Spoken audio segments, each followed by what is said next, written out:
Hello there, welcome. Thank you. Good to see you, David. David. Good to see you. Mhm. I will go ahead and start interpretation with you, and then I'll add the other interpreter when she arrives. Sure. Yeah. So And you want me to go to the Spanish?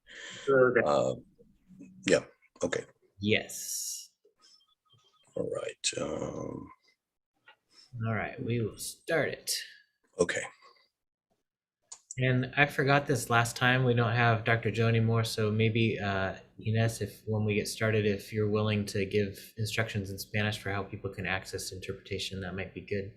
Sounds good, thank you. And welcome to our other interpreter. Thank you for being here. All right. I still don't see Lisa yet.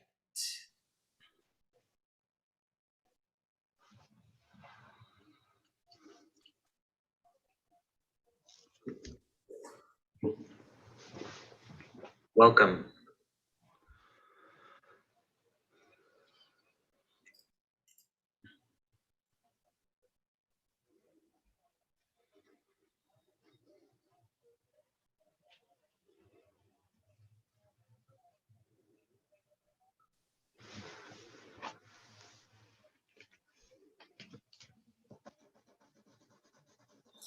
All right, and there's Lisa. So I will make Lisa a host of this meeting, and then I will turn it over to Lisa and to Amy Adams from Amity, who's going to serve as board secretary this evening.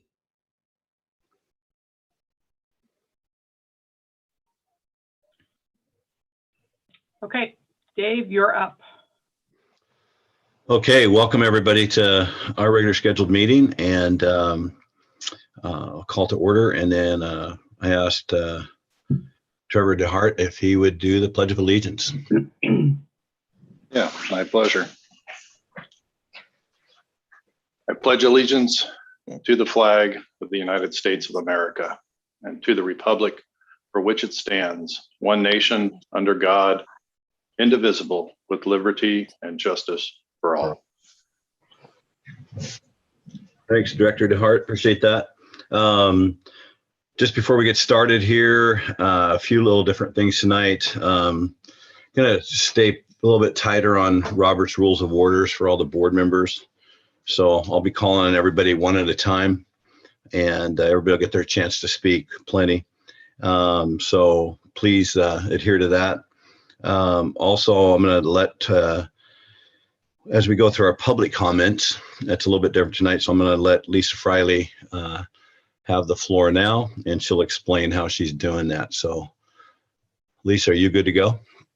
I'm good to go. And I just want to confirm, Dave, that what you have asked me to do is to read the comments up until I get to 7:35, which may or may not get through all of them because we had so many this time. We had about 80 people submit comments. And then Right. if we have time at the end of the meeting, you would ask us to pick up at that point if we have time, correct? Correct. Just making sure I got it right. Okay. All right, here I go. Point of clarification. Yes. Why are we not extending the time for public comments to hear from them all? Because there's 80 people and we have really important business get done tonight. We'll try to listen to them all. If we can get through our business, then she's going to try to read through all 80 tonight. All right. We just want to acknowledge that people did expect to hear them. So if they're not read, will they still be part of public record? Oh, absolutely. But we're going to really try to get through all of them. All right. Thank you. Before we get started, I'm gonna go ahead and let folks know that we have interpretation available, if that's okay. You bet. Para todos los que nos acompañan, como siempre tenemos interpretantes que van a estar diciendo todo lo que decimos nosotros, pero en español.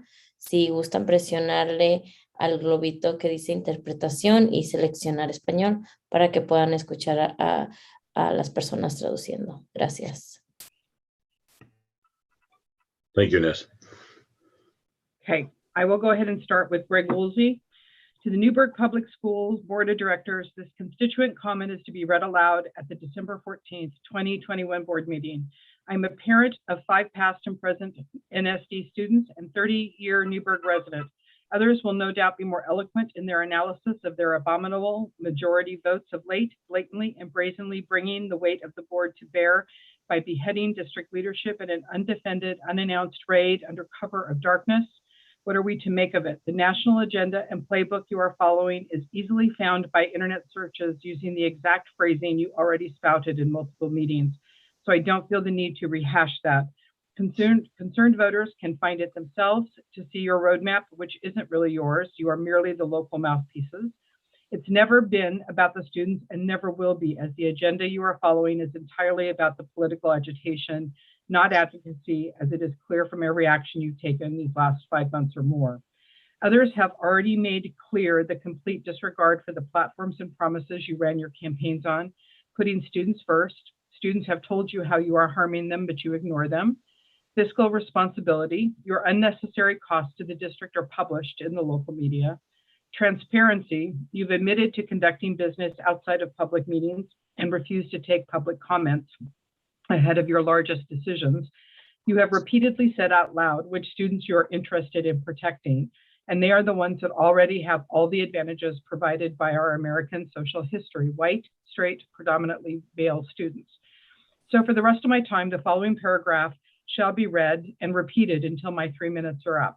If it's not repeated for that amount of time, this public comment has not been read in its entirety. Sign the recall petitions for Dave Brown and Brian Shannon. Ask Trevor DeHart and Renee Powell how their actions align with their past statements of faith and campaign platforms.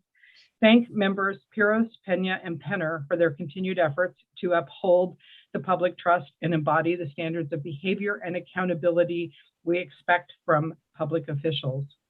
And I know this individual wished me to continue to repeat that, and I have about 30 seconds left, but I'm actually going to move on to the next one because I'd like to get through as many as we possibly can in our time.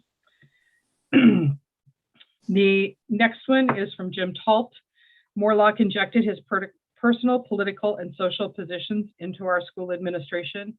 That is not a superintendent job, nor is it the job of teachers to guide their students in particular social/political direction.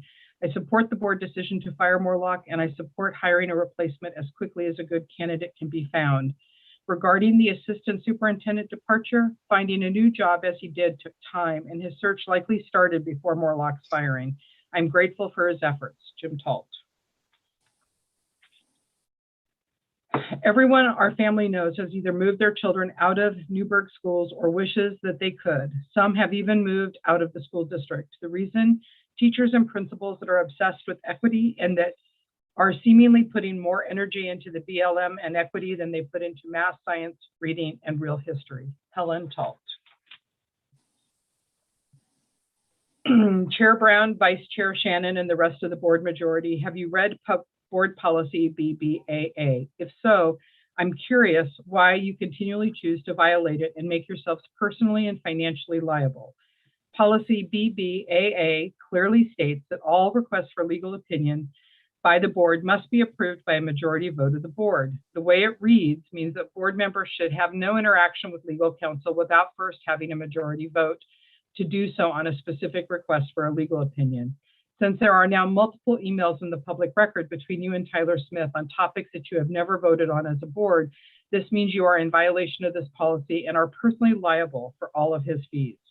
That policy also states that when it comes to legal counsel, if a contract is made without authority of the board, the individual making such contract shall be personally liable.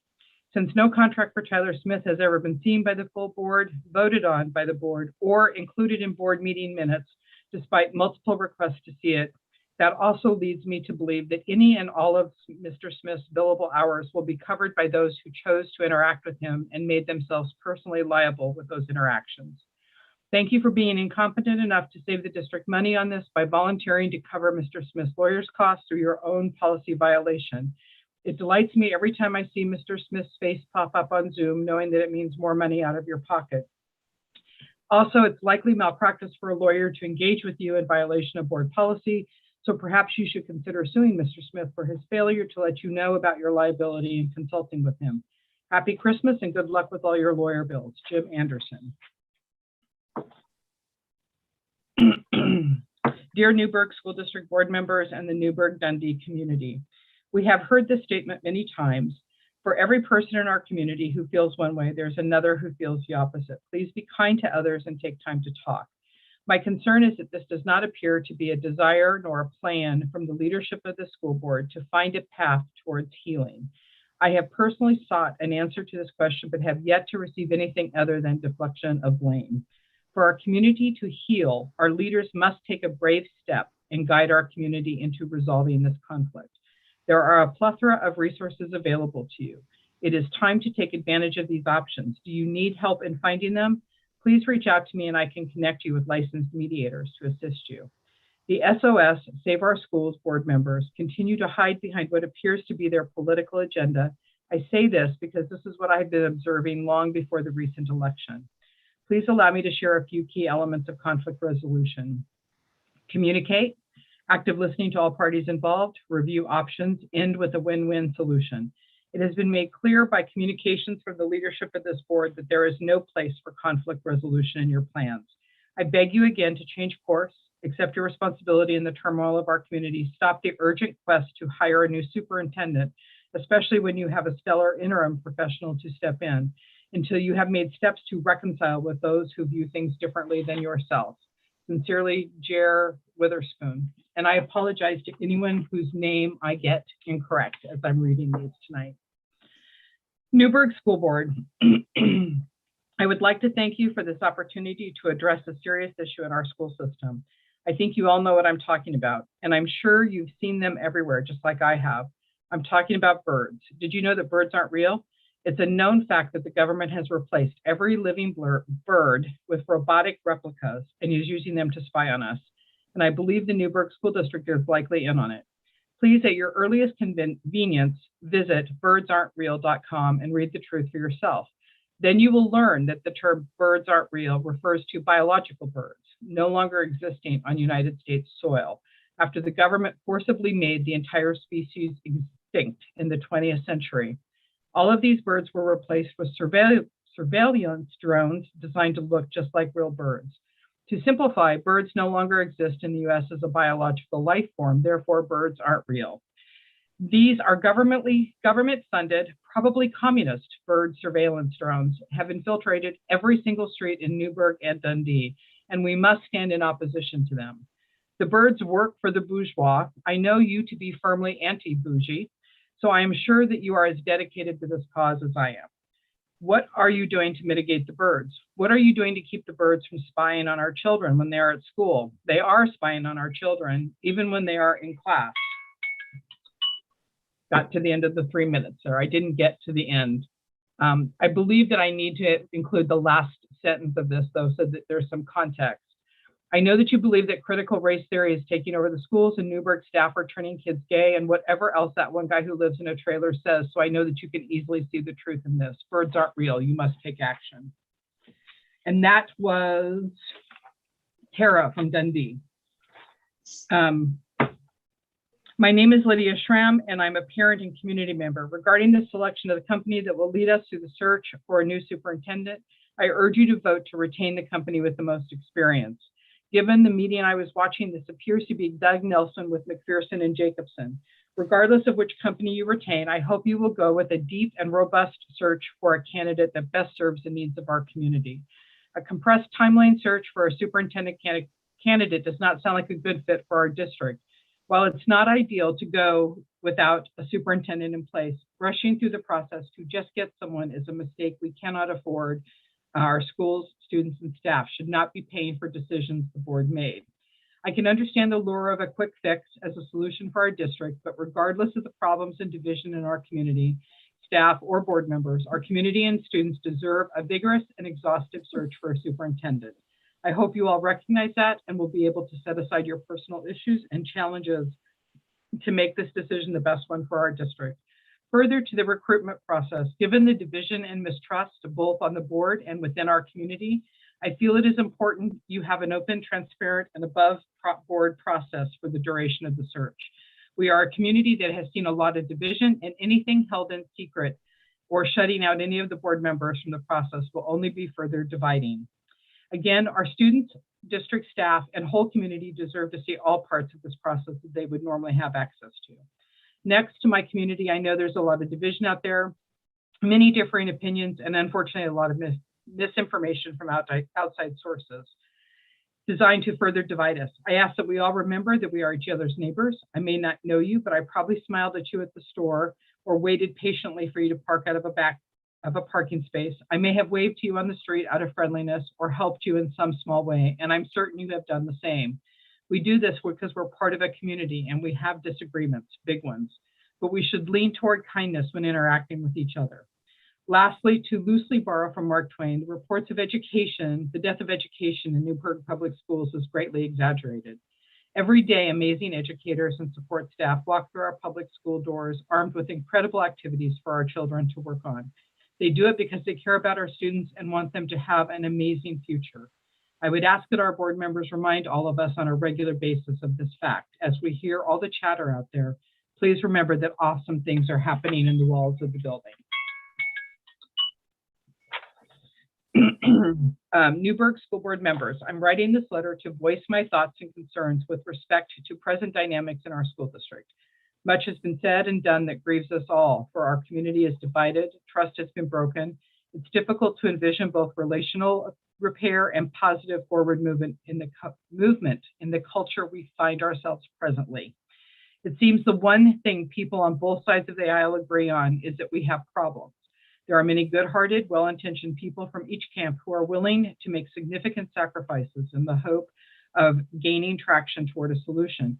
However, not all efforts to solve problems are equally effective. Some, in fact, are quite destructive. When I first saw all the black screens on Instagram, I didn't know what was going on. I then found out it was a movement against racism, and I wanted to get involved. Few things motivate me to action more than resisting others who treat others badly. Rather than making my own Instagram post or joining an assembly I know nothing about, I began asking questions and doing research. I read books from authors with vastly different positions, and I watched carefully, taking a keen interest in the beliefs and practices of the Black Lives Matter organization. My findings have led me to conclude that BLM is actually a racist organization that is neither seeking racial reconciliation nor assisting the people it claims to support. I have many examples that could be cited, but I would rather quote a co-founder of BLM, Yasura Kahali. Whiteness is not humanness. White people are subhuman. White skin is a genetic defect of blackness. I assume Yasura's story is a sad one that ought to be heard. However, endorsing and partnering with an organization that fails to provide accountability and correctives for their leadership and members is not a wise move for those of us that want to be part of the solution to racial injustice. Black lives absolutely matter, and I'm willing to join and support organizations that find oppression and truly resist. That is why I cannot support BLM, the organization, and encourage the good-hearted people who think they are embracing the movement against racism to abandon this group that has done so much more to contribute to racial problems than solutions. If Dr. Martin Luther King Jr. was alive today, I can't imagine that he would be aligned with this group for his core beliefs and and methods diametrically oppose those. I support the Newberg School Board in their courageous effort to disassociate the district with this divisive organization and to pursue a different strategy in our quest to positively contribute to Dr. King's dream that there will come a day when people will not be judged by the color of their skin, but by the content of their character. In addition to the Newberg School Board's effort to use different strategies to support students relationally, I would also like to comment on their intent to support students academically. 3 of my children have been students in the Newberg School District.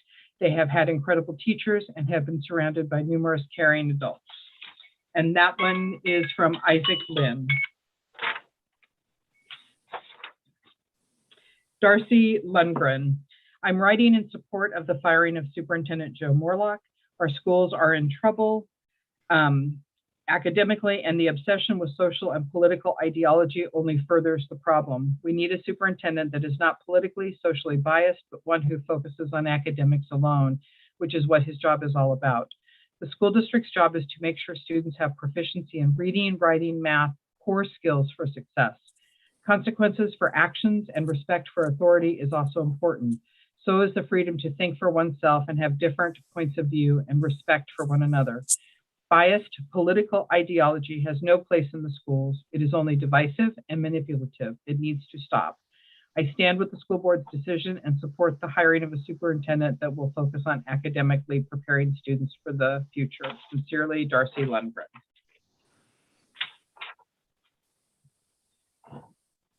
Dear school board members, the action of the 4 majority board members over the past 6 months has caused our family to consider leaving the Newberg School District. Our family is shocked and dismayed by the firing of Dr. Joe Morlock. The majority decision by the board to fire Dr. Morlock without cause represents a decision grounded in politics. The environment majority board members are fostering in our community is toxic. An educational environment should promote respect, open-mindedness, community, and innovation. The current actions of board members who voted to fire Dr. Morlock do not represent these essential components of education. I respectfully request the 4 board members to evaluate the importance of the process of the search for an experienced and highly qualified superintendent and not vote for the condensed search process. Respectfully, Kasara Coffin. Newberg School Board. As a taxpayer, resident of Newberg, parent of a Newberg School District student, and generally aware citizen in our community, I am appalled at the current direction the school board is taking our school district. The firing of Joe Morlock was a slap in the face and will result in a huge financial burden to the district. Dr. Morlock has been the best superintendent the district has had in years, and I think it is safe to say that the board's leadership was the key factor in Dr. Brown leaving the district for a new position. Who in their right mind would want to come to Newberg and work for the school district now? We want world-class education, but we're setting ourselves up for a third world education. Please put students first, put politics aside, and do the right thing. If things don't change direction soon, the school board will find themselves all alone on a sinking ship with no one to blame but themselves. Chris Pucci.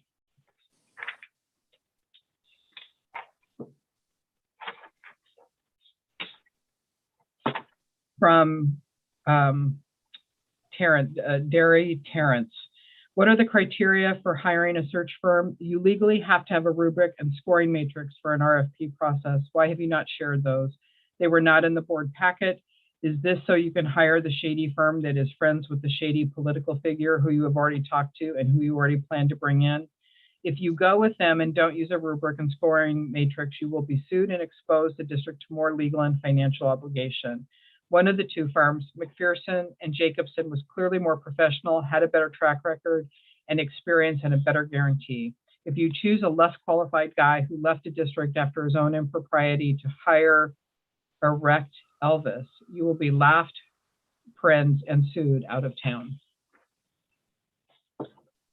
Georgia Conrad, will this board continue to act in the best interest of our community and students by reconsidering Morlock's employment during this search for a new superintendent? In addition to this, will you follow the law and allow for public participation and knowledge, which allows us to know and be aware of all the information you make your decisions from, including any email or telephone conversations subject to the public's meeting law? If so, it does appear that the previous conversations among board members occurred outside of public knowledge that did impact at least one board vote. Will you make that information available retroactively? This would, of course, bring up the validity of your decision. Would you be willing to revisit any of those decisions and allow for a full and public process in order to legalize your actions?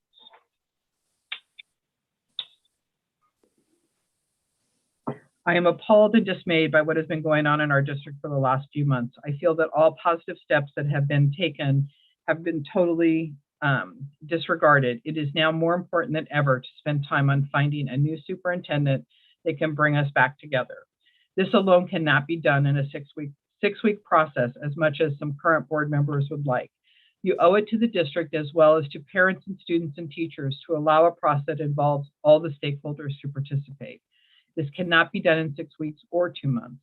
I am a parent of a middle schooler and an elementary school student. I have children involved in the Newberg School District since 2005. Both my children love their schools. I have seen such an improvement in the middle school. I would hate to see it backslide due to the decisions you made as a board. Please take the necessary time to really do a thorough search for a new superintendent. I would also like to see the candidates answer the follow-up question. What would you do if a board member directed you to perform an action that you were advised by your legal counsel is illegal? Respectfully, Hillary Prue.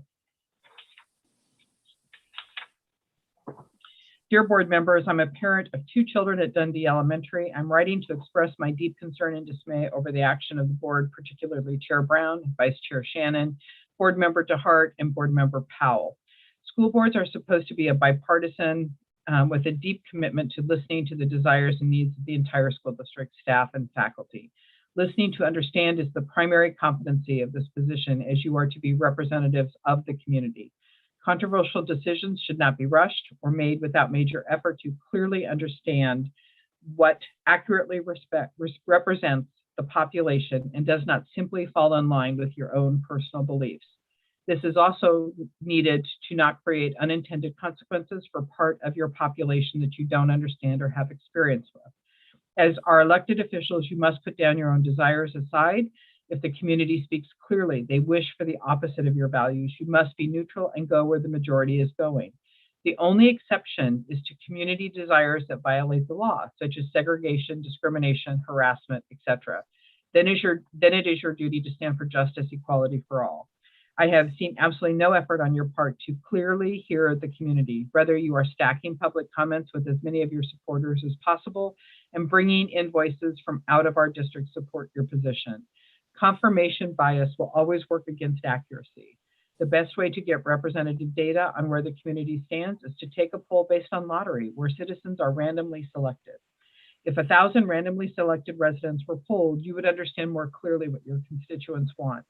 With lawsuits, recalls, and a massive amount of controversy, why are you pushing forward as quickly as possible to make as many policies and changes as you're able? These events should be a mandate to slow down, get curious, do damage control, and take accountability for the havoc your actions have created. What is happening is not representative leadership. It's also costing taxpayers hundreds of thousands of dollars. Many of you ran on fiscal responsibility. How can you justify these decisions that are not only disruptive to staff, create fear and chaos, have lowered morale to the point they are losing other qualified staff members like Dr. Brown, but are deeply expensive? Chair Brown directed us to his skewed and toxic positivity email to stay informed. How can we do that when you keep leaving us in the dark and refuse to answer our questions or respond to our emails like you are legally required to do? I want more transparency, public meeting laws followed, expensive and illegal hiring of Tyler Smith to be terminated, and the 4 board members listed above to resign before they damage our district further.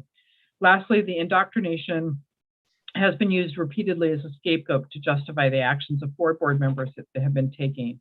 Representation is not indoctrination. It is the opposite. Indoctrination only allows one viewpoint. My 3 minutes is up. And that was Liz Carafa. Heidi Pender. Our hearts are broken by your actions. I don't think you understand how devastating your actions are and the way they are affecting our schools, families, and community. For our family in particular, the immense grief we all feel at the loss of the school district we thought we had is a heavy burden to bear most days. Our daughter, who is Black and a student at Newberg High School, now goes to therapy once a week just to talk about her anxiety over your actions and the repercussion of those actions in the school community. She pleads with us to help her transfer to a school district where at least she knows the school board members are there to support and protect her. We are actively pursuing finding a different school district for her for the rest of her high school education, but it breaks our hearts. We will do it because no child deserves to endure the stress she endures as a result of our choices or your choices. But we also grieve because it means we will be losing 3 years of shared community here in Newberg with our youngest child as she goes to school in a different community from the one she lives in. Our closest friends are teachers, administrators, and counselors in this district. In every single conversation with them, we hear the grief and sadness. We have also heard every one of them seriously considering not only finding somewhere else to work, but many are considering finding somewhere else to live. That breaks our heart. We have heard people saying, and we have said ourselves, it feels like the goal of 4 of our board members is to burn our school to the ground. You are slowly but surely dismantling every bit of stability, growth, and momentum that had started to give us hope these last few years. Is it really your goal to completely dismantle public education in Newberg and Dundee? This too breaks our hearts. Under your leadership, morale among teachers, students, and community members is the lowest we've experienced in our 31 years in living in Newberg. What was that your goal when you ran for office? As a follower of Jesus, we have made a commitment to pray for each of you every day. We have your pictures up in our home and we pray for you. Each day we pray you will find peace, embrace goodness and love, and experience what is most real and true. With broken hearts due to your actions, we choose to pray for you. Sincerely, Michael and Heidi Pender.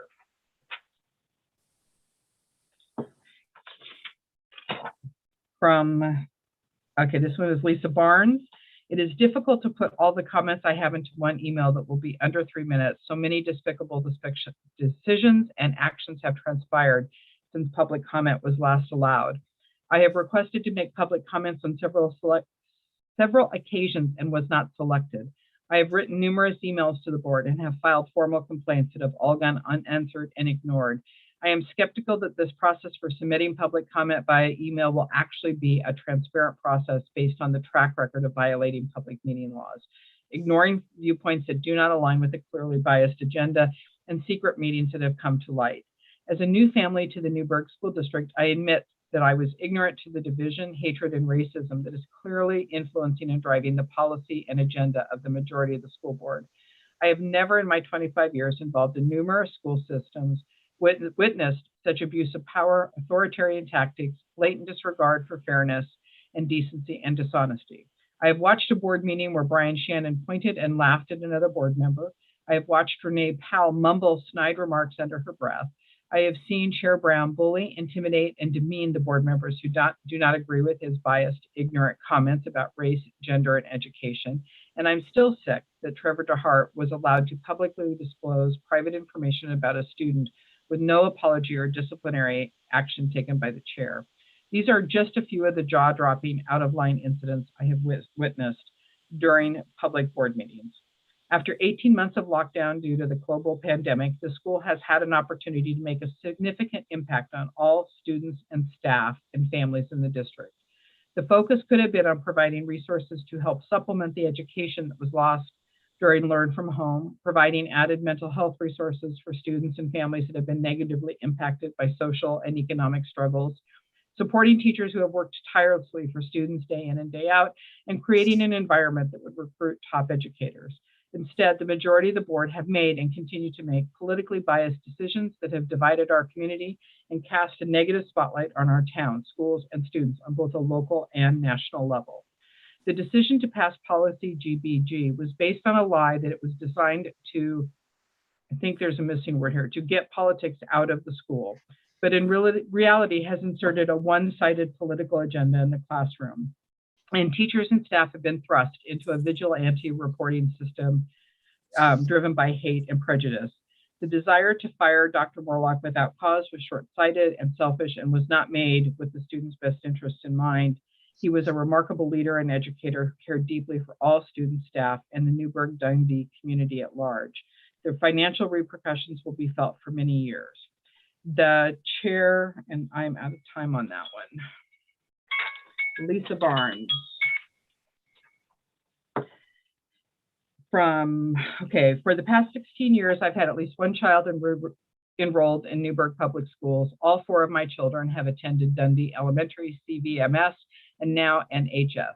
My older sons have already graduated. My daughter will graduate in June, and my youngest is working his way through his sophomore year. During this time period, I have seen many changes within our district, both good and bad. I have seen small schools at the high school come and go. I've seen 3 different superintendents lead our district. I've participated in our schools with parent groups and remember supply drives when our district was financially unstable and there wasn't enough paper and other supplies. At a school level, I witnessed a principal destroy the morale of an entire elementary school staff. The tension was palpable in the building, and it was concerning to realize our students were in such a stressful environment. When that administrator was removed, I was fortunate to be invited to act as a parent representative in the search for a new principal. The process was long, eye-opening, and very involved. It involved numerous meetings with candidates, site visits to schools, and talking to so many different people to get a full picture of each candidate. In the end, we didn't hire a new principal as none of the available applicants fit the bill. An interim principal was appointed, and during the next school year, the staff had a chance to heal and recover. A new principal was selected the following year and made the school great again. I am thankful we did not hire a principal during our initial search. It would have been a disservice to the staff, students, and community. I hope that you take this into account and don't rush into hiring a new leader for our district. We are already so divided and broken. We need a superintendent that can recognize our current state and help us unify as a community and a district. We don't need to rush to hire. Let's be prudent and careful as we enter this process. My last observation, I would really encourage each of our board members to show up at our schools, watch as our kids interact with each other and staff, and actually see what's happening in our schools. I know that many of you don't have students in our district, which I believe puts you at a disadvantage. Students today are not the same as students years ago. It would show our students how much you actually care about our schools if you were in attendance at some of the events. Show up at the high school performing arts events. Did you get to see our amazing students in Mamma Mia? You missed out on a great season of football. It would have been great to see you in the stands cheering for our boys on the field. It was a rough season for all of our students who were receiving end of the horrible comments as a result of the board's recent action. There are so many great students and programs in our district, it would be unfortunate if you choose to ignore them and continue to lead us from afar. Thank you for taking time to take this all into account, Tanya Brammer. I have 7:35, which Chair Brown would seem that I need to pass it back to you. Lisa, it looks like Chair Brown is not on the call any longer. Oh.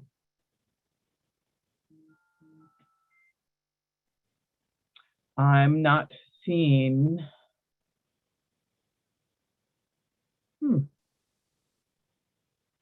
Okay. I guess Vice Chair Shannon, I'm going to hand it off to you at this point until Chair Brown comes back.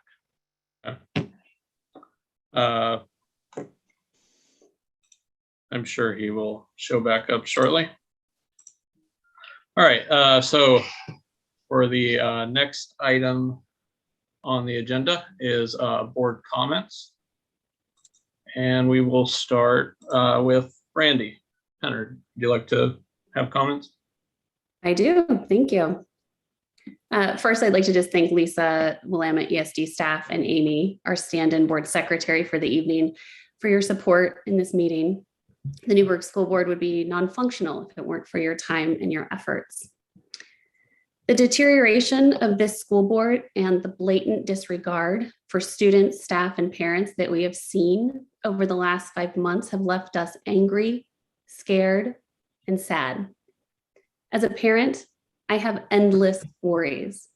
The educational opportunities that my children will not experience, the lessons that teachers are afraid to teach, lest an angry parent spread misinformation and lies about them or their families, the robust and thought-provoking conversations that are not happening out of fear of retribution and recrimination, the loss of opportunities for critical thinking or learning, compassion for others, the loss of support for students, the loss of empathy that we should all be learning for each other is gone.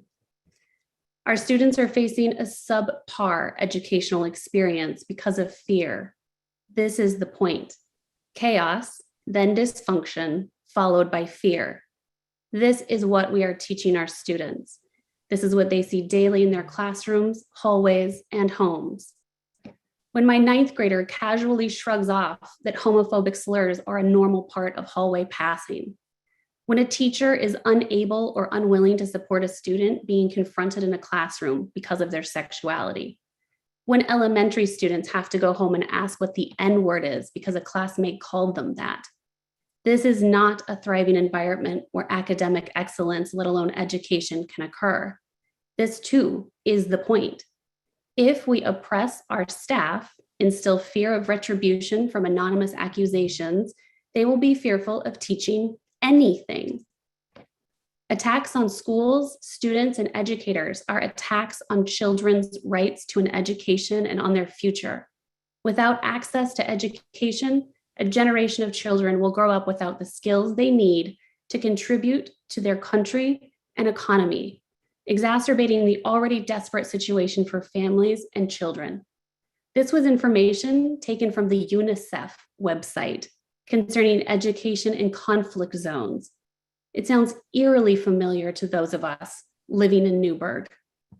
Attacks on schools, students, and educators are attacks on children's rights to an education and their future. The attacks that our students and staff have endured in the last 5 months were once unfathomable and are today's everyday occurrences.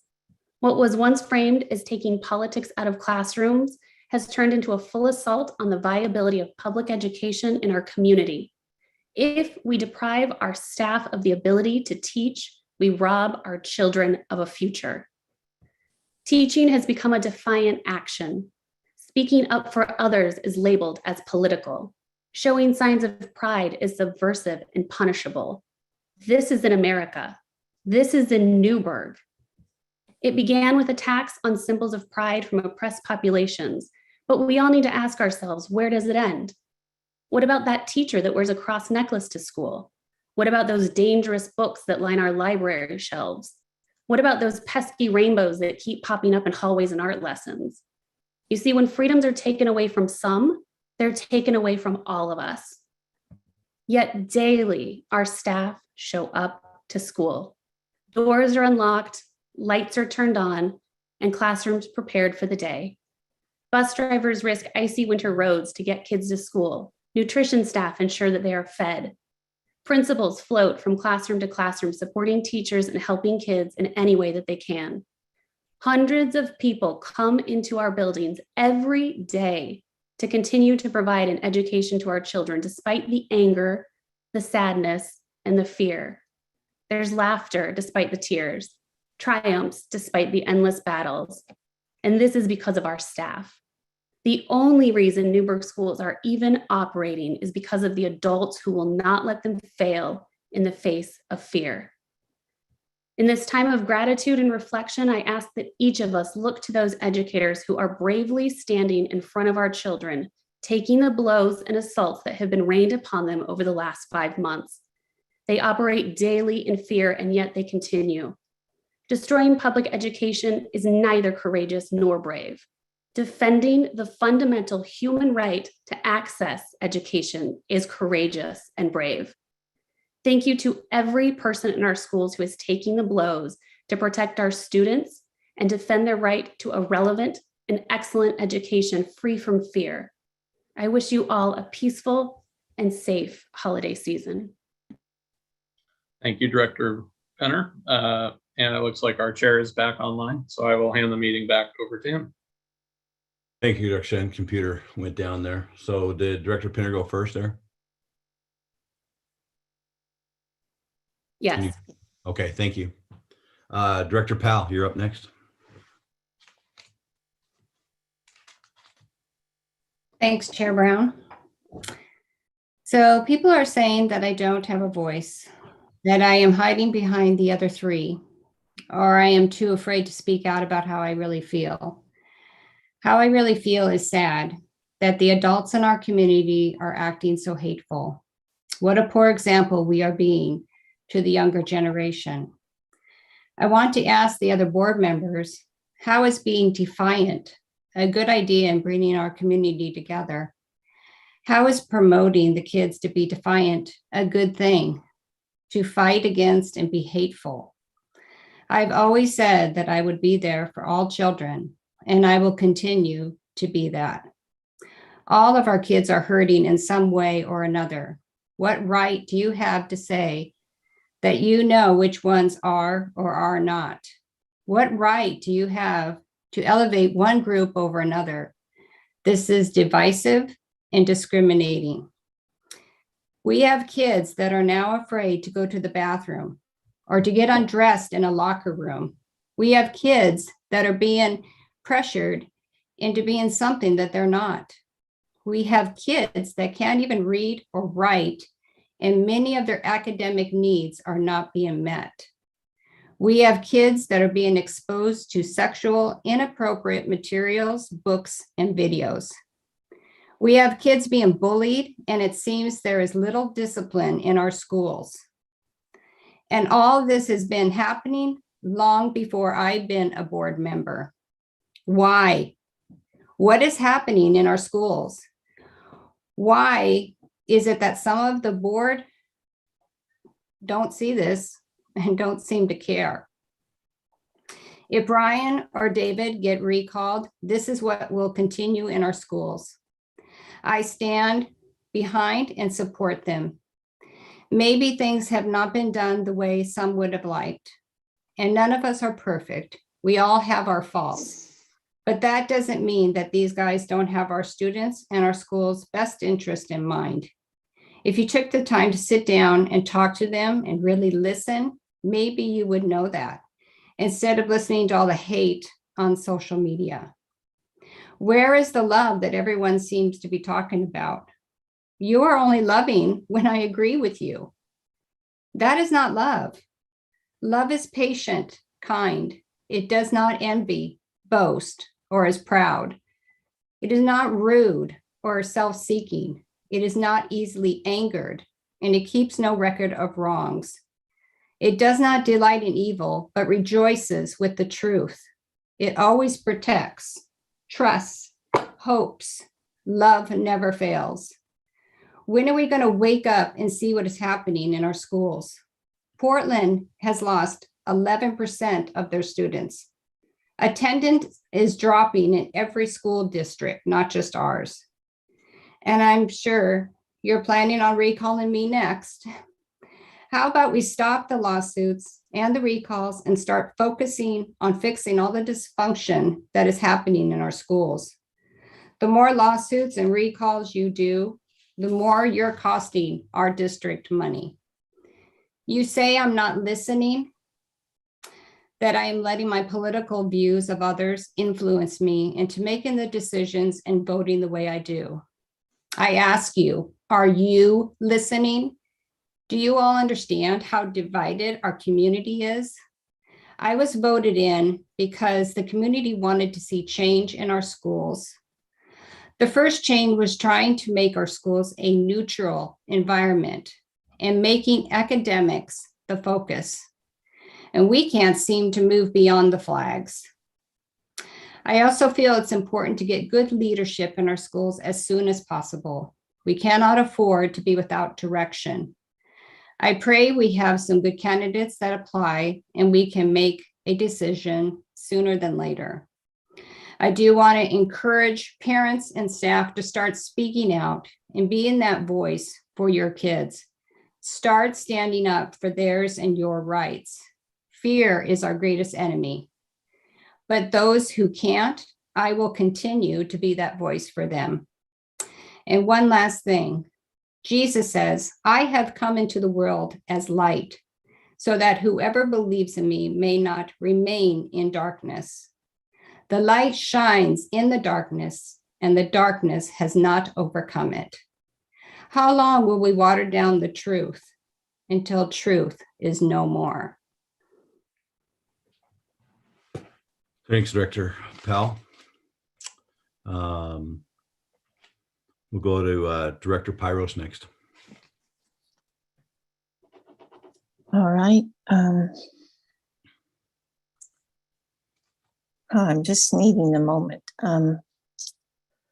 I just want to thank all the people who wrote in. Your voice is important. I also want to thank Dr. Derek Brown for his years of service. He joined Newberg School District in 2017, which was, I think we forget how bad it was during that time, where we lost 60 employees, and what the district office staff went through. He was instrumental in designing the Student Success Act plans, and I just really want to thank him for his integrity and his stewardship through all the hats he wore for the district. We're going to miss him, but we wish him well. I also thank Lisa and Amy for stepping in and helping us with this process. And I know that it was reported that the district office was unwilling to help out. But I think we have to recognize when we make decisions, there are ripple effects. And a lot of decisions we've made has affected the district office and the workload of the staff, and especially people like Greg Koskela, who is now handling the $141 million bond without the support of Dr. Morlock. And I appreciate him, his willingness to help out when he can. But I know that the workload at the district office is astronomical. And having been a secretary in the school district, I know what reports and data and information they're dealing with constantly. The end of the year is a very busy one for them. And I want them to know how much we appreciate all the work they do on behalf of all the students and staff. And I also am fortunate, I live by Maple Rush, Catalyst, Mountain View, and Newberg High School. And every day I'm surrounded by children playing outside, school buses, parents dropping off kids. And that is what gives me the reason why I'm a school board member. I want to serve the students and the staff and the community. That is why I'm doing what I'm doing. And I want to thank the staff, the crossing guard, the custodian, the librarian who's out helping with child pickup at the end of the day. You're really unsung heroes, and I appreciate all you do for us and for our students to make sure that they're getting educated, they're getting fed, they have clean buildings, and that they're safe and protected. And I want you to have a restful and a peaceful holiday season. And I really look forward, I hope in the new year that we as a board can become an effective board again, and that can cause real growth in our student achievement by becoming collaborative, listening, and trusting. Thank you. Thanks, Director Pyros. Next up is Director Shannon. Thanks, Dave. I don't have any prepared remarks tonight. I just want to say thank you to the folks who helped us get this meeting going. You know, it's essential that this board continue to operate. So thank you for your efforts, in particular, Lisa.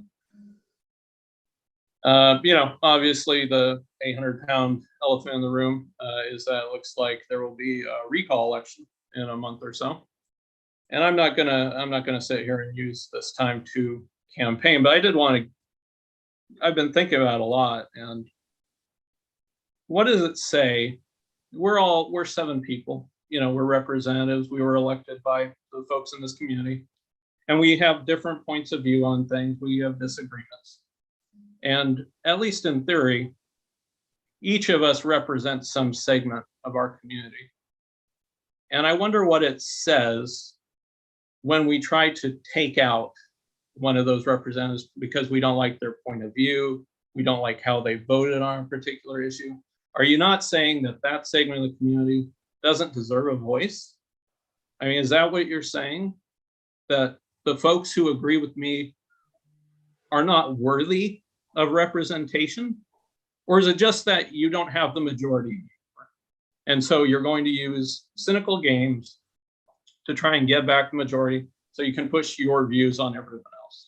And so I would just like people to sit with that and think about what the consequences are of the second someone you disagree with does something that you don't like, trying to get rid of them in this manner. How that helps us be able to govern, be able to move forward. I don't think it does. And, you know, a lot of folks have come to me and said, we need to recall the three progressives on the board. And I have always said, I don't think that's a good idea because they represent people too. And I stand by that. I don't think we should have any recalls. It's costing our district money. But I want to thank the folks who have done it because it's going to give our community a chance to actually have their voice heard.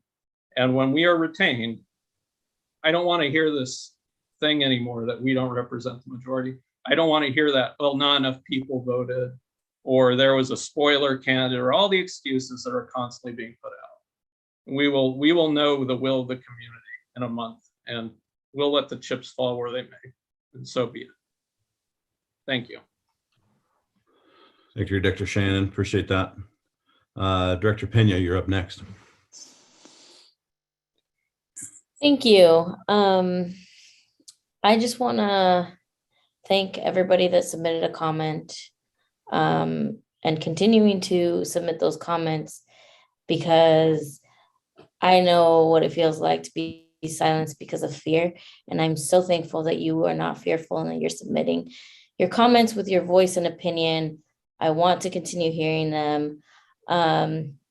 Big thank you to everybody that's really shown up for our students, teachers, community. We have businesses involved in the education of this district, and that's one huge highlight.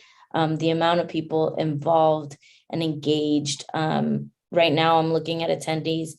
We have 212, where I remember when I first got on the board, there was maybe 2 people in the audience. So thank you for staying engaged. And lastly, thank you to Lisa and Amy, but also big thank you to Derek Brown. I know that while I'm sad that you're leaving our district, another district is very lucky to have you.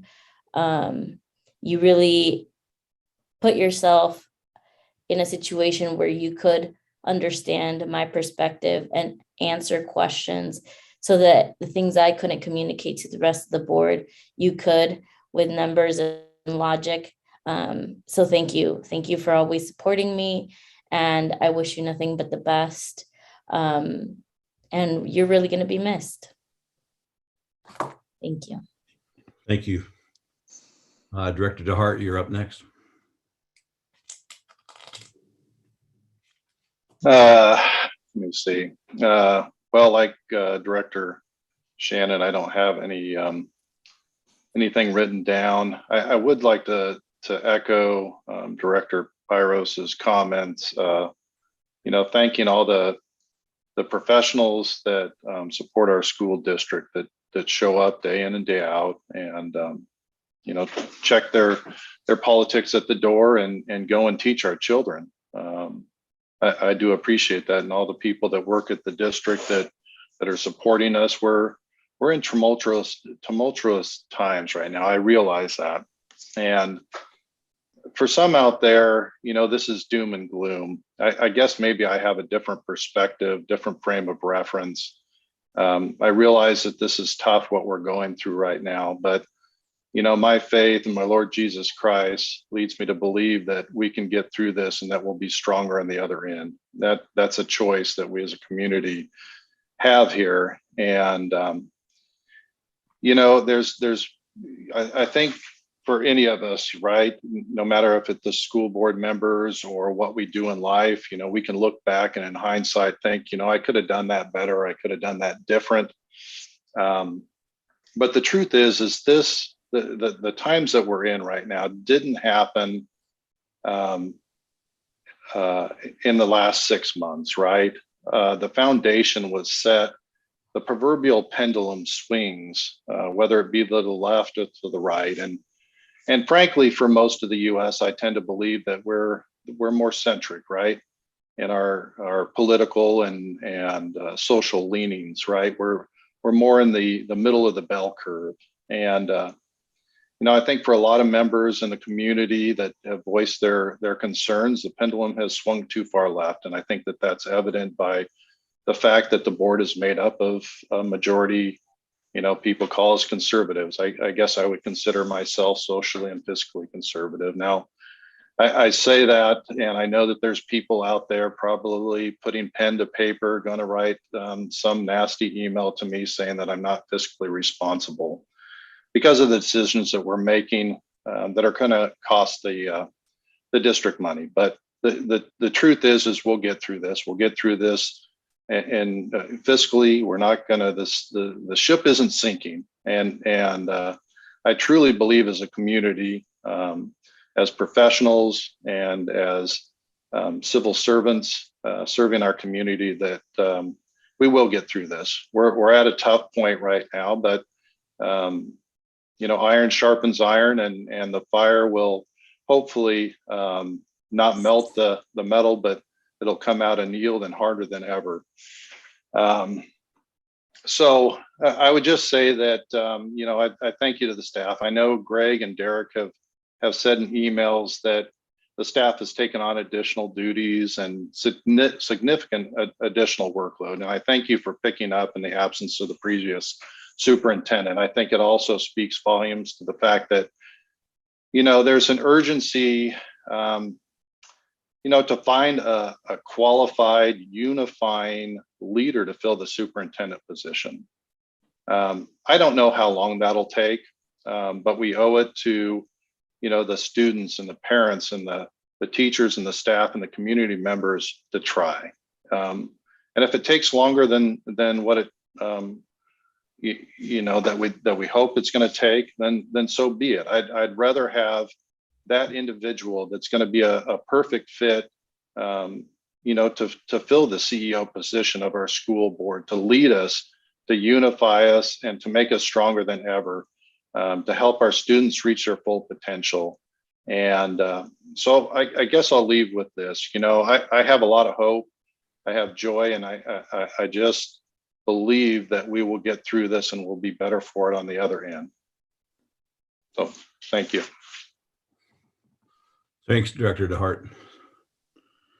I thought about this quite a bit, what I was going to, say tonight. So I know we have a lot of people out there by the comments tonight that were read by Lisa Friley. We have people that are, upset with me. So I'm going to leave that with me. We're at a time where this all started a year and a half ago, and we're still reeling and dealing with a lot of what's going on. But when you're out there in the community, I would like to say that I've spent over 25 years coaching and working in the Newberg schools. Not one time did I ever choose by brown, black, or white. Never did it. I don't choose by gender choices. I chose to work with every student. And it all started for me. I did vote no on the anti-racism vote because I don't believe in that all white people are privileged. I just don't believe that. I think all people are created by God. I think we all are important. And I think that I just want people to treat each other well. For some of you who say pretty strong words, call me up. I'll go have coffee with you. I'll talk to you. I won't necessarily just jump up and down and agree with everything you're going to say, as you would not to me. But I've never, not once, chosen to be hateful to a group. I'll accept everybody. Everybody's welcome in my home. Everybody's welcome to my teams. Everybody's welcome wherever I go. And so when you're out there saying that I don't care, I do care. I care a great deal. I care so much that I give up an opportunity to go into retirement and do fun things, to be on a school board, to try to serve this community in a way that, people would enjoy our schools. I never was on the winning side of a vote in my first year. I didn't agree, but I didn't complain. I didn't get into jumping in recalls, and I didn't do any of that stuff. And I don't like the way our communities ended up. I've lived in Newberg for 58 years. I've been around this community. I lived in Dundee and Newberg. And for some of you who signed a recall, I know who you are. and we've been friends in the past, and I hope we will be again. Even though I disagree with you and I agree with Director Shannon, I don't think recalls are the right way to go. But we do live in the United States of America, and that's an option. But we've been asked a lot, and I've been pointed out, why not more communication about what we did with the direction of our leadership. So I'm going to tell you right now, everybody wants to know why we made a change. I've been in the schools. I've worked in the schools. It's been a long time since we had a leader. We may have had managers in the last number of years, but we needed a leader. We've lost hundreds of students to our school district. That's millions of dollars. So think about that. When you start talking about fiscally responsible, we're losing great students, great families, and not because of the vote on banners and flags. They're leaving because they don't like all the politics in our schools. We were never intended to have that in our schools, and it was allowed in. And all we've tried to do is say no to that. Stick to the American flag and the Oregon State flag. So this has created a situation where we have stuff all through our schools now, stickers, banners, everywhere. It's going to take a strong leader to bring us together to try to fight through that. But people have left because of curriculum and politics. And yes, they're tired of it. There are a lot of students that don't want to go to school and see all this stuff. The staff politics and how far they become activists. No longer are people safe in our school district. And not just because of one point of view, there's also another big point of view. So think about both sides of this before we say it's not safe. We're lacking our focus in education. That's why we made changes. We do have CTE, and the staff knows we do. We have gender education. We have excellent staff who have left, are leaving, and will leave. And this started long before flags and banners started. Our working environment for many of our staff is not good. It's not safe. I encourage all of our staff, and I've always said our staff is the strength of the school district. And I've worked with many of you, and you know I feel that way. So when we talk about how we're going to move forward as a district, we felt like we didn't have a leader. So we will go out and we will discover who this next leader is going to be. It's got to be somebody who can pull us together and be a leader, not a manager, a leader. Somebody who can lead this school district, the board, the staff, the students, all the district buildings, everything. But again, when you step back and we start judging each person on the board, take your time and be careful on what we say. It does hurt when you guys say stuff that's not true. I think I'm pretty tough, but it's okay. And I guess I'll just leave with this. The rumors that start out there, the rumors that start in schools about each and every one of us, not just the so-called four, but all of us, stop it. Stop making rumors about any of the 7 board members. Just so you know, at Mabel Rush, I appreciate you guys thinking about me and Judy, but we're the happiest couple in the state of Oregon. We are tremendously happy. So thank you for caring about us, and we appreciate that. Lisa, I think it's, well, we got to go to student comments. I'm going to go with Maddie first. So Maddie, are you ready? Yeah. Okay, so for those of you who don't know me, my name is Madison Klink, and I'm a student rep. I'm a junior at Newberg High School. And first of all, I wanted to just say thank you to Dr. Morlock for the time that he spent as our superintendent. I know we really appreciated having him as our superintendent and the dedication he had in helping us students and our schools. So I just wanted to say thank you.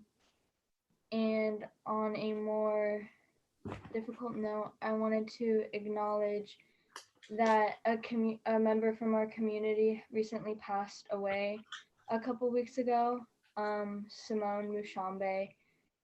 He was a senior at Newberg High School. I actually had the pleasure of knowing Simone, and he was funny, and he was very kind. And if any of you knew Simone, you'd know that he had the greatest smile of anyone that you'd ever know. And I just wanted to ask for anyone to be thinking and praying of Simone's family, the entire Mushambi family. They're going through a lot right now. And thank you. Thank you very much. Okay, our second student comment. We're ready. I would like to begin by saying my condolences go out to all the friends, family members, and those whose lives were positively impacted by Simone. We've lost a great member of our community, and it is very saddening to the high school. I'd also like to say hello, my name is Rowan. I'm a student rep to the school board. This meeting is very important to our district as we will be deciding what consulting firm will help us find a superintendent. While I'm not currently choosing a superintendent, this is still an essential decision that I implore all directors to consider the gravity of. As a student rep, my job is to ensure all voices are heard, and this will not be possible if we hold a private session as breakthrough consulting suggested.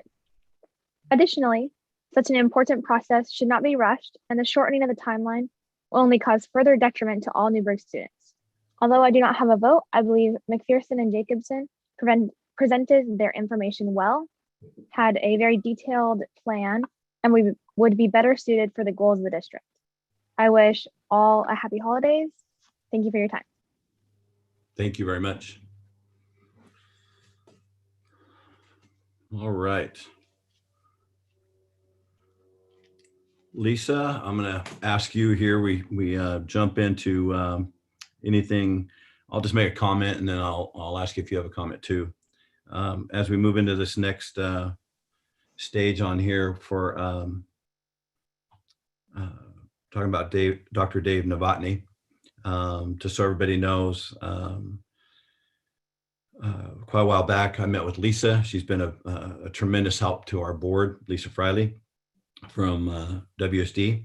And Dr. Dave Novotny is the head of WSD. He and I had a long chat early last week, and well over an hour. We spoke frankly about everything going on. I think the board has all gotten his resume and all the things he's done. He's quite an accomplished man in education. He's had all kinds of different titles.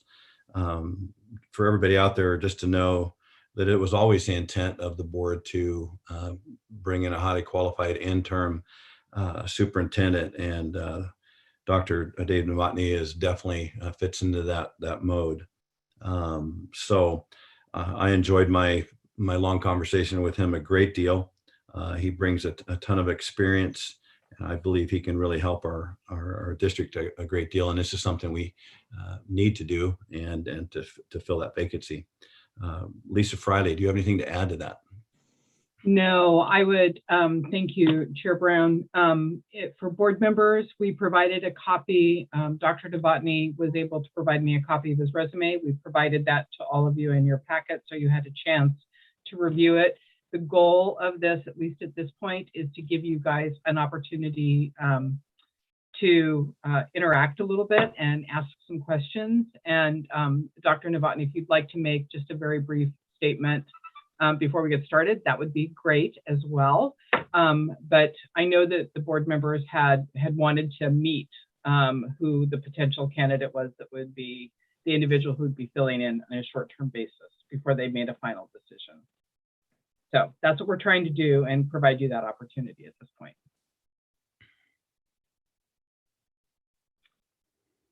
So Chair Brown, is it okay if I begin? Absolutely. Thank you very much. You bet. So Chair Brown, members of the board, obviously my name is Dave Novotny. It's a pleasure to be with you this evening. I know these are extremely difficult times for the Newberg community, the school board, your students and staff. I just wanted to mention what brought me to this point to be with you this evening. And I just really want to be clear that as a regional school superintendent, I'm simply volunteering my services because I know that you're going through a difficult time. In the conversation that I had with the Chair Brown, I was already aware that Dr. Morlock was terminated over a month ago. You don't have a board secretary permanent currently in place, and you just lost your assistant superintendent. I know it must be very difficult to move the operations of the school district forward without a point person. So I thought I would volunteer my services on a part-time interim basis to help support your school district. I just believe strongly that in this region, Marion, Polk, and Yamhill counties, the 21 school districts that we serve at the Willamette ESD, that we try to collaborate to support all students. And this would just be doing my part in support of your students and your staff. I also wanted to clarify that if at the end of tonight's conversation, there's a potential match between my skills and ability and what you're looking for in an interim superintendent, then that's great. I'm happy to help. If not, I completely understand if you need to move in a different direction. And I want to be clear, there won't be any hard feelings. I want to make sure that you have the right person supporting your school district. So whatever works best for you and your school district, I'm all in. The only thing that I would ask this evening is that during this conversation at some point, if I could have just a few minutes to talk about some of the working conditions and assurances that would be important to me as an individual and the Willamette Education Service District.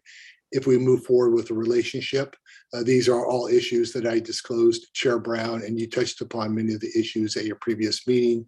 I just think it's important for transparency's sake that everyone understands those important working conditions and assurances. So with that, I would be happy, Chair Brown, to take your lead on how you would like to move this conversation forward. You bet. Thanks, Dr. Novotny. Really appreciate it. I think I'm going to go right through the list of our board members, and I'll go last for questions. So I'll start off with Director Penner. Do you have any questions? No questions. Just a thank you to Dr. Novotny for offering your services to our district in this challenging time.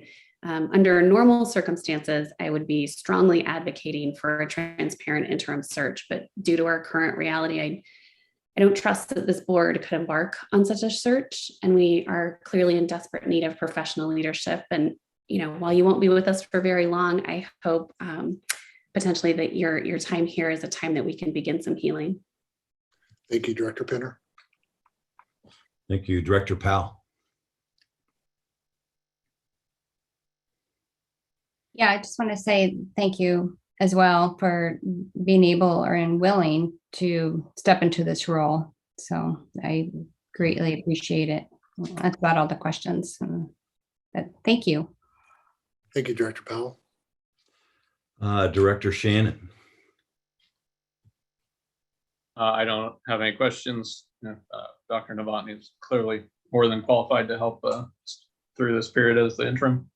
And thank you for being willing to help us out. Thank you, Director Shannon. Director Pyros. No, I'm just interested in hearing what he has to say about the working conditions and what he sees his role as superintendent for Newberg. And thank you, Director Pyros.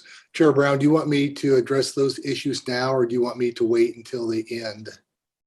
If you don't mind, can you do that now? Okay, happy to.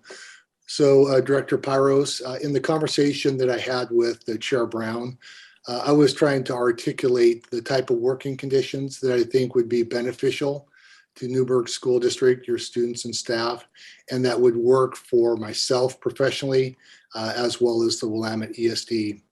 So the first thing that I really communicated was I thought it was important for us to have a written agreement between our two organizations. And in that agreement, obviously, we would just clearly articulate those duties that I would be expected to do on an interim basis and to delineate those duties that I would not be doing for the school district during that time period. I also told Chair Brown that I thought a time limit of 60 days would be appropriate. I mean, I just need to be real clear. I have a full-time job. I have an organization of 500 employees and an annual budget of $158 million and 21 school districts to serve. I can stretch for a period of time. And I should clarify that if it needs to go a little bit longer, if you're engaged in a longer superintendent search, I can certainly hang in there. and would be willing to do that, but I think there should be a definite time limit. I also just wanted to talk about the time that I could devote to your district. In all reality, I think at least 2 days a week would be the amount of time that I could support Newberg School District full-time. And then, of course, I'm willing to work evenings and weekends in support of the school district as well. But the rest of my time really needs to be devoted to serving the Willamette Education Service District. I also disclosed that there would be no charge for my services. The Board of Directors of the Willamette ESD and I just feel really strongly we would like for you to take those fees that you would normally pay for services and allocate that to teaching and learning. That's important for us because we know that you have a lot of needs and we want to try to support your teaching and learning efforts to the greatest extent possible. That also gives you flexibility. If at any point in time I fail to meet your needs and you want to dissolve the relationship, we can do that quickly. And likewise, I can do that as well if things are just not working out. It just gives everyone maximum flexibility. And to be real clear, I just want to make sure that this relationship works for you folks. I told Chair Brown the areas that I think I could be of greatest service to your school district. And this is just my personal professional opinion. Supporting students and staff so that they can focus on teaching and learning, and supporting the emotional needs and well-being of all of your students and staff. And I say that I think both of those really go together well, because as you know, education right now is a really challenging profession. It was challenging prior to the pandemic. It became much more challenging during the pandemic. And then, of course, with the struggles of not having leadership at the Newberg School District, that just makes the situation more difficult. So I think whatever I can do to support students and staff and put a focus on teaching and learning, I think would be critical. I think I could help support the district administration with the day-to-day activities or operations of the school district. And if needed, of course, assist the school board in refining any type of search process you may have for the next permanent superintendent. And then the assurances, just to be real clear, I just want to be transparent in this regard, that I won't be asked to be involved in issues that are subject to lawsuits that are currently filed against the district. And it's not that I have concerns about wading into that, philosophically, but as a practical matter, as an individual, I need to protect my professional licensure, and I need to make sure that there's no legal entanglements between the Willamette ESD and the Newberg School District. So we can build a wall through contract language that would just keep me out of those type of things. I think that would be appropriate work for the board and legal counsel if I could focus on more of the operations side of things. And then I think the final thing, and I don't want to hit this one too hard, but I just want to be real clear with some of the lawsuits going on and things like that. I just want to be real clear that I'm not asked to do anything that would be a potential violation of state or federal law, a state mandate, or would be a potential ethical violation. That would be like a report to the Teacher Standards and Practices Commission that would create an issue with my professional licensure. And that's all that I'm asking in the way of assurances. I know that it sounds like a lot, but I think you can understand, once again, as a practical matter, I would be willing just to volunteer, come in, do what I can to help support, but I want to try to prevent getting entangled in some of the more controversial or legal issues that are currently underway. I hope that helps. Yes, thank you. Yes. Also on that, Lisa Friday, do you have, we talked about that earlier too, do you have a comment on what Dr. Novotny just said about the like the agreement, or do you want to speak to that? I know that Dr. Novotny has indicated he wants a written agreement. I have indicated in my conversations that the Newberg School District can put a draft together. We would start by putting a draft together that would start to outline this, and then Dr. Novotny and his council could review it and make whatever changes they'd like to, so that our hope would be that we'd have a draft to bring back to the board for their approval in January. Great. Thank you for explaining that. Mhm. I'm going to move on to Director DeHart. Do you have any questions? No, I certainly appreciate you volunteering and stepping up, especially Dr. Novotny, during the tumultuous times that we are. And I can certainly understand you wanting to be separated from any possible legal entanglement. So I appreciate that. And I certainly think that we owe it to you to make sure that we put pen to paper and draft that up and come to an agreement. So you can come into the district free of any worries of that. And how do you, I guess I do have one question. I certainly appreciate you stepping up, but volunteering for this. I heard you say that, you want to help out the staff and the teachers. How do you see yourself working with the board during this 60-day period? And what do you bring to the table, knowing what you know about the board and the community and the school district? Yeah, well, thank you, Director DeHart. I think first of all, I bring a neutral perspective to the board. To be real clear, I would just want to focus on supporting students and staff teaching and learning. And I think I could best support the district by really reaching out to teachers, district administration, and so on, and ask them in the next 60 days, what could be a priority, or what would be the several priorities that I could focus on that would be helpful to our students and our staff. And I would be happy to share that information with the board, inform you every step of the way. If there's any work that's underway to try to help support students and staff, I would be willing to make any reports, share any information with the board at any point in time, whether that's a public presentation, providing explanations via email, or whatever works best for the board of directors. So I guess in a nutshell is I'll do whatever it takes in order to make sure that you're well informed and that not moving in a direction that would be controversial or something that the board would not be supportive of.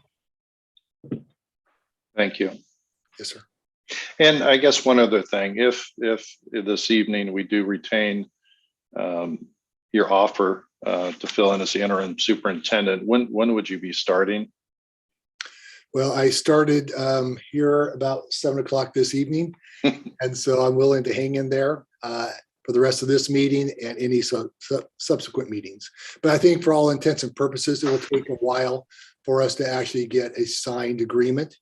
It may take several days. So for probably all intents and purposes, that may really not be in effect until after winter break. So on or about January 3rd would be my best guess. Okay. Thank you, sir. Thank you, sir. On that one too, Director Hart, Dr. Novotny and I talked about that. We have one advantage of our calendar right now is, we're a few days away from Christmas break.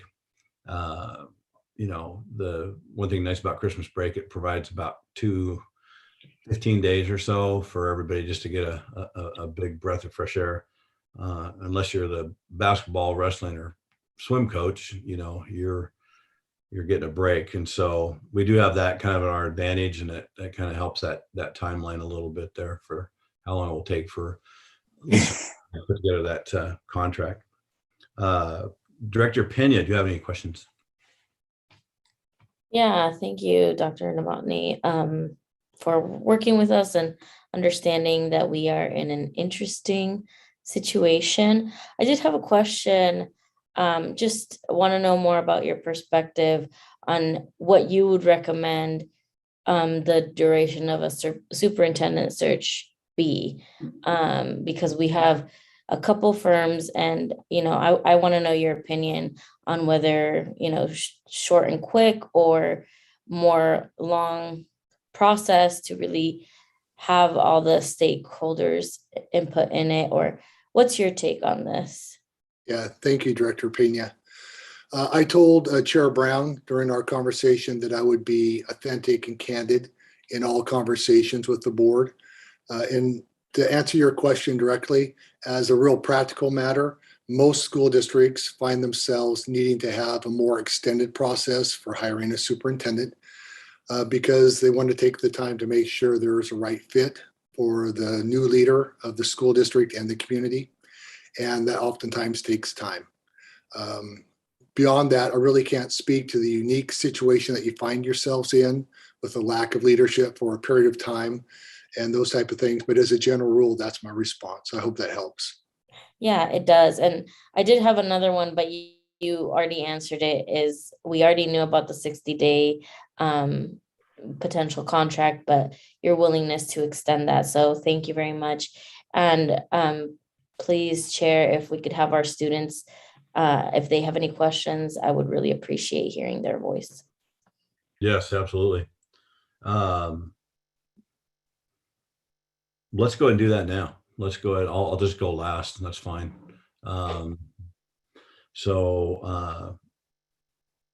Student Rep Maddie, go ahead.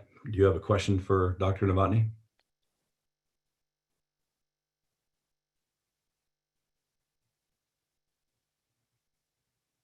I don't know if she heard me there. You're muted, Maddie. We can't hear you. No. It says that I'm not muted. There you go. We can hear you now. Oh, okay. I said I don't think I have any questions. Okay, no, that's great. Thank you very much. Next student rep up. Raylan, go ahead. I would just like to say thank you for your flexibility, Dr. Novotny. It's amazing that you have such a willingness to help out our community. I have one question. You said that supporting students and staff is one of your top priorities. How do you see yourself providing such support with such a busy schedule? Yeah, that's really a great question. I want to be real candid with you. There's support that I can provide, but it's going to be limited for all intents and purposes. I don't want to establish any type of unrealistic expectations, but I do want to engage in conversations. I want to hear directly from staff, students, administrators. Okay, and I think through that dialogue, I'm sure that there will be ideas that surface where I can take that to heart, work with others in the school district to better support our students and staff. Once again, I'm just of the opinion that right now is just a difficult time for so many people. And I think if we can pull together and really focus on teaching and learning, I think that would be a good thing. So I guess listening to the input from others. Thank you. I appreciate your goals to make a connection within our school district. Thank you. Dr. Novotny, I think my question to you was, we had a chance to have a long conversation last week. I really appreciated that time with you. I think one of the things we talked about is, we definitely have been for quite some time in a difficult situation in Newberg. Just so the rest of the board knows, this was one of my two big questions to Dr. Novotny. We did talk about teaching and learning, that's his passion. But the other question I had, and I'm gonna let you answer this one, was as a board, we're divided. As a board, we struggle with each other. I could tell within a few minutes of talking with you on the phone that you were highly qualified and a very nice man. I asked Dr. Novotny if he could help us, in this bridge gap time between now and a permanent superintendent to bring his expertise to our board. And no matter how divided we are, how frustrated we are with each other, how he could help us. So I guess that's my question, how you could help us as a board. Yeah, so thank you, Chair Brown. If you don't mind, I'm just going to be really candid and say, I don't know for sure. But what I can tell you is that for the last 10 years that I've served as superintendent of the Willamette Education Service District, we've had a very cohesive and unified board of directors. And oftentimes that takes a great deal of work on the part of the superintendent to have lots of conversations with board members, to be real candid, to be honest, to be authentic at all times, to try to build relationships and so on. So I said I don't know earlier because the 60-day period is not a lot of time. But I will tell you this, I'm all in for that period of time if you decide to move forward. And I will do my very best to connect with all board members and everyone that I possibly can to see if we can find common ground in certain situations. You can't always find common ground, but where we can, I'll be looking for that to see if we can find some sort of unity, at least as it pertains to issues related to staff or students or focusing on teaching and learning at the very least. No, thank you very much. Yes, sir. Lisa Friday, do you have anything to add to that? No, I don't have anything to add to that. I mean, if you guys have got your questions answered, there isn't anything else, Dr. Novotny, that you feel that you need to share, that you feel like you've gotten your information out. I think at this point, the next step is once we get into new business, to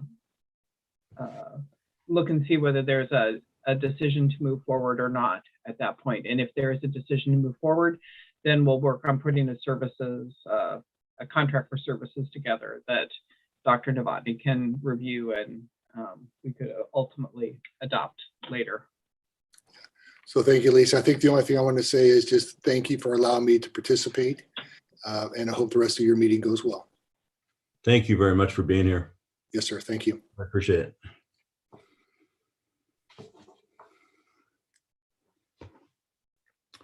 Okay, still under, reports presentations B, we have answers to the questions presented to the executive search firms interviewed on December 7th. So what I'm going to. Mr. Chair, I believe we were going to make a motion on that last item of business. That's under new business. Okay. Yeah, that's what I had too. So yeah, that's up under new business. We still have under reports presentations, again, answers to the questions presented to the executive search firms interviewed on December 7th. So I'd like to give everybody a chance to speak to this tonight. So I will just go down the list. Remember, Robert's Rules of Order is I'm going to ask one person to speak. Go ahead and speak your comments. And then I will move to the second person, and then we'll go right down the line. So as somebody is speaking, we won't interrupt them or ask questions of fellow board members that way. We will just hear comments and respect each other's time. So switching gears here to the search firms, I'm going to start off with Director Powell. And what did you see in there, and what would you like to say? I was really impressed with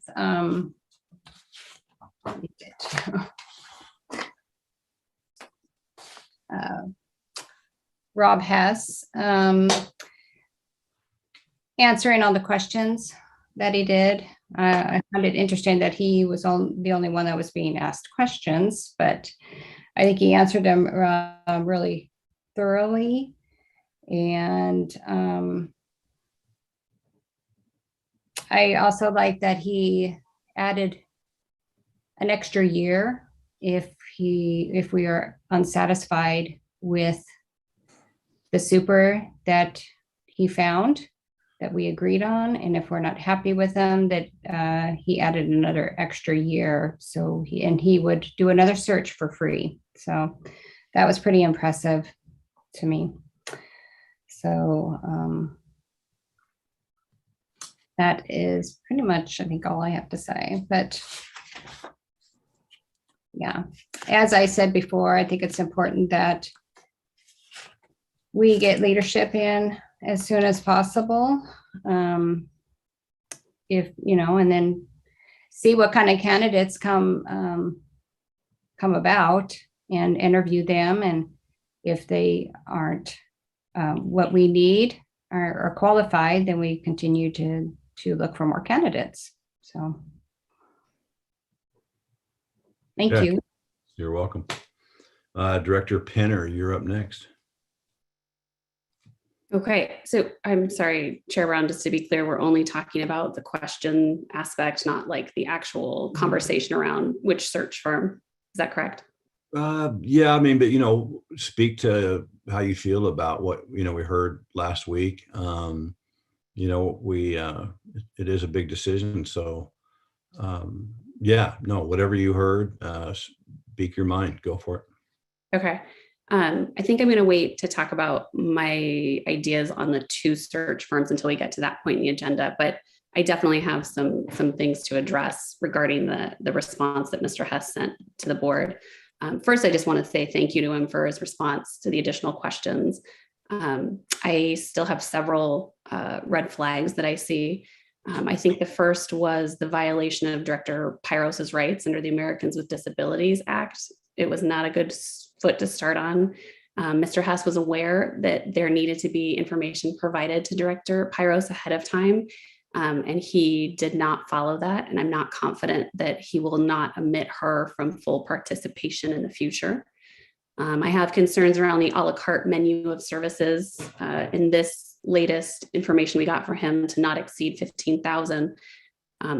It's very unusual, and I find it suspect. And our staff cannot even support our school board meetings. They have no capacity to support a search that only has partial services. There's no guarantee of training without those additional costs. And he said that there was a possibility of a 3-year guarantee, which I also found vague. The financial aspect of the bid is very concerning to me because it's, again, vague and confusing. First, it was $7,000, and now it's gone up to potentially $15,000. Another aspect was the recruitment of candidates. The advertising strategy is vague, recruiting friends and people he knows with limited listings, and no mention of any nationally recognized education platforms. He has mentioned a closed search, which is antithetical to bringing transparency, community involvement, and accountability to this board. It seems to be an attempt to sweep potentially an unpopular and unqualified candidate under the cover of night. And I think that is incredibly troubling considering the mounting legal and financial obligations that not only the district, but board members are facing. I also think in regards to community engagement, electronic survey and 1 listening session, potentially during the holiday season. And also, I don't know if anybody's aware of this, but if we do have a listening session on the 16th, that's also the night of a really highly attended high school concert. So we've got concerns around that because we're not going to have full community involvement. And I think it's a feeble attempt at checking boxes of community involvement. In regards to district visits, they're labeled as costly and timely, and they are, as is a superintendent search. District visits would be impossible and unrealistic in a rushed timeline, giving the board and community absolutely no chance to vet or deliberate on candidates thoroughly. I followed up on some of Mr. Hess's references. They were not glowing, not based on recent work, and not based on any superintendent searches. So all of these things together make me very concerned. I do appreciate his time and I appreciate his response to our questions. However, the information did not make me feel any more confident about potentially hiring him with our district funds to conduct this search.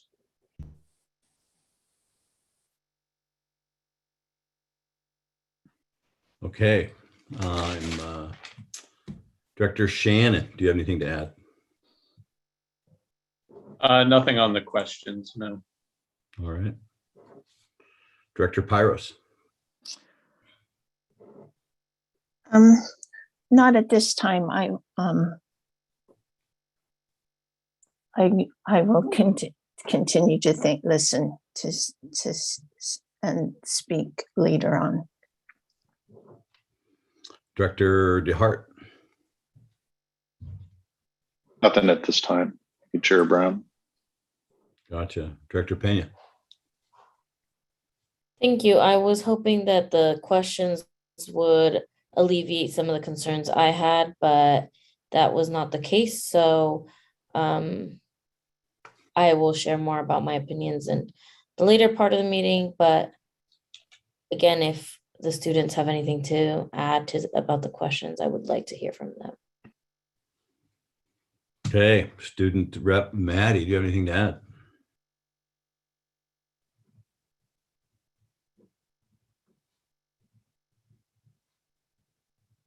She muted again.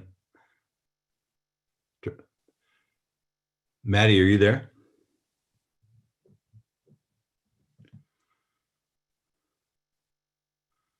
I am not Her sure. microphone has a delay on it. Oh, does it? Okay. Maddie, can you hear me yet? Yeah. Do you have any comments on any questions or anything right there concerning this? No, not right now. Okay, thank you. Next student rep, you're up. Go, Raylene. I do not have any comments at this time. Thank you. Okay. I guess my answer to the questions presented, I thought that, very different, big contrast between the two. We have a smaller business and then we have a bigger business. So I had one thing I found interesting there was the from McPherson and Jacobson. Seemed like a great guy. Really enjoyed listening to him. So thank you, Doug. I think my question is early on in this session, we talked about it not being a good time to have a search because people this time of year would be difficult. And I think that, always in the middle of the school year. Later in the presentation towards the end, the comment came back that it's a great time to find people because they're looking at this time of the year because of the break. They have a little bit more time. They're looking ahead to this next school year. So there was, two questions there. So that kind of confused me quite a bit. I did like this Rob Hess. I thought he was straight up and he answered the questions as we asked him to answer the questions. So I thought he was candid in those. So that was my 2 comments on that. So with that said, we move on to new business, and we are back to engaging in a short-term contract for an intern superintendent. So I'll entertain a motion. I move that the Newberg School District Board of Directors approve the appointment of Dr. Novotny from Willamette ESD as a short-term superintendent while the board conducts a search for a permanent superintendent for Newberg Public Schools, as well as directing council to work with Dr. Novotny to prepare a contract for services to be presented to the school board in January of 2021. I second. I think I had Director Shannon second that. Thanks for everybody jumping on that one. And just to clarify, it would be January of 2022, right? There you go. Yes, January of 2022. Good get. Well, we're at that point. I mean, so we have a motion and a second. We've had a good chance to meet him. So I'm going to call for a vote. All those in favor of making an offer to Dr. Novotny to be our intern superintendent, please raise your hand. I am seeing 7 hands up, so that vote is 7-0. Well, we don't do that very often. Dr. Novotny, thank you very much for starting us off on a good one there. So thank you very much. Next one up is to select an executive search firm. So I'm going to first entertain a motion and a second, and then we will go into discussion. That's why we should. I move that the Newberg School District Board of Directors approve to offer a contract to McPherson and Jacobson to conduct a search, oversee the process of search for a permanent superintendent for Newberg Public Schools. Okay, we have a second? A second. Discussion. We'll start off with Director Powell. Any discussion on that? I have no discussion at this time. Thank you. Director Penner. Thank you. Well, I have spoken with several of Mr. Nelson's professional colleagues, just like I did with Mr. Hess, and they all had only positive responses. Some of the words used to describe him were professional, capable, and highly respected. I found his proposal to be in-depth, specific, and straightforward. One of the reasons I didn't have a lot of additional questions for him is because he covered the material quite well. I think Mr. Nelson has the professional and personal acumen to attract and retain highly qualified candidates in a superintendent search that is transparent and thorough and is a nationwide search. I think he will bring a level of professionalism that can help our community start to rebuild through that transparency and participate in a robust candidate search for our next superintendent. Okay, thank you. Director Shannon. I'm going to oppose the motion because I think, we're in, interesting times. We really need to try and expedite things if possible. I don't have a problem with working with Chris and Jacobson. I think both folks at our last meeting presented very well, and I think they both do a good job.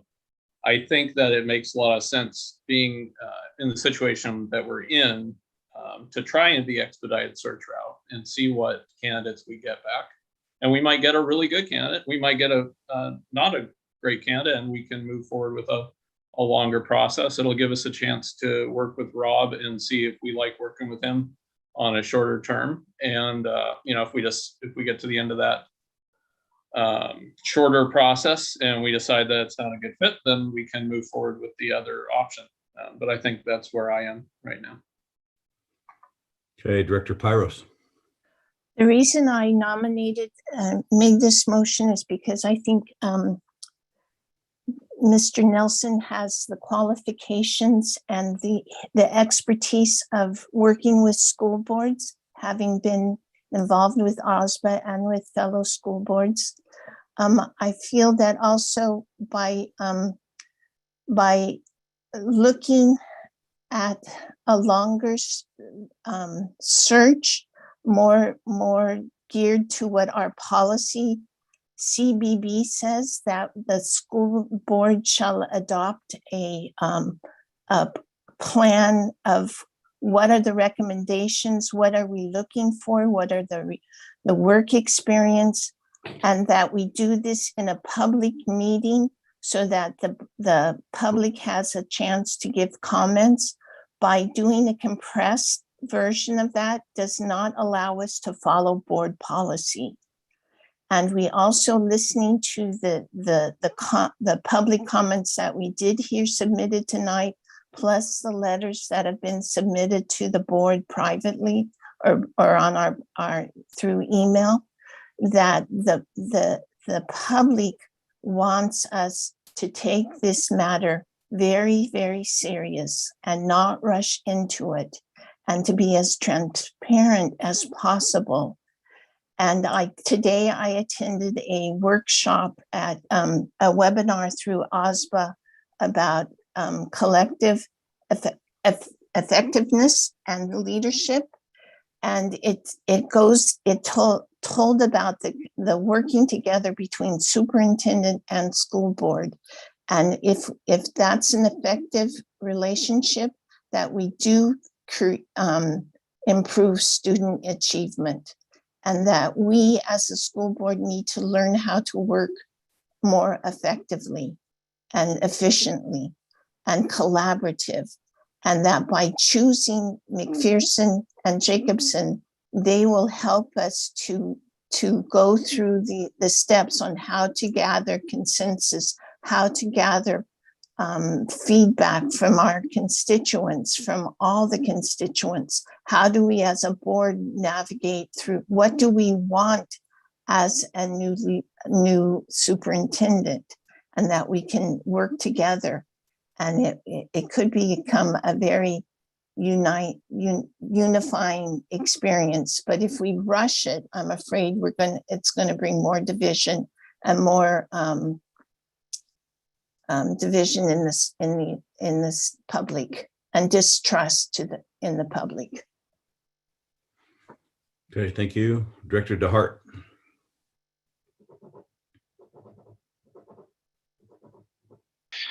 Yeah, I just a shout out to both of the firms for taking the time to put together their presentations. I think both firms did a great job. And I think for myself, given all we've been through, and where we're at with the district, especially with the administrative staff, not having a superintendent. Thank you, Dr. Novotny, for stepping up and helping out. But with Greg moving on to greener pastures, I wish him the best. I think we owe it to our teachers, our parents, our students, our community members and staff to try our best to get a highly qualified leader that's going to unify the school district. I think we have to at least try. And I think that we can do that in an open manner. And I think we can definitely involve and still comply with, our policies. And so for me, I just feel a sense of urgency that we need to try to get a superintendent in here as quickly as possible. Now, one caveat to that, right? And I echo what Director Shannon said, right? If we try and we're unsuccessful to get a qualified person in here that fits the bill, that's going to unify and lead our school district and our community in the direction it needs to go.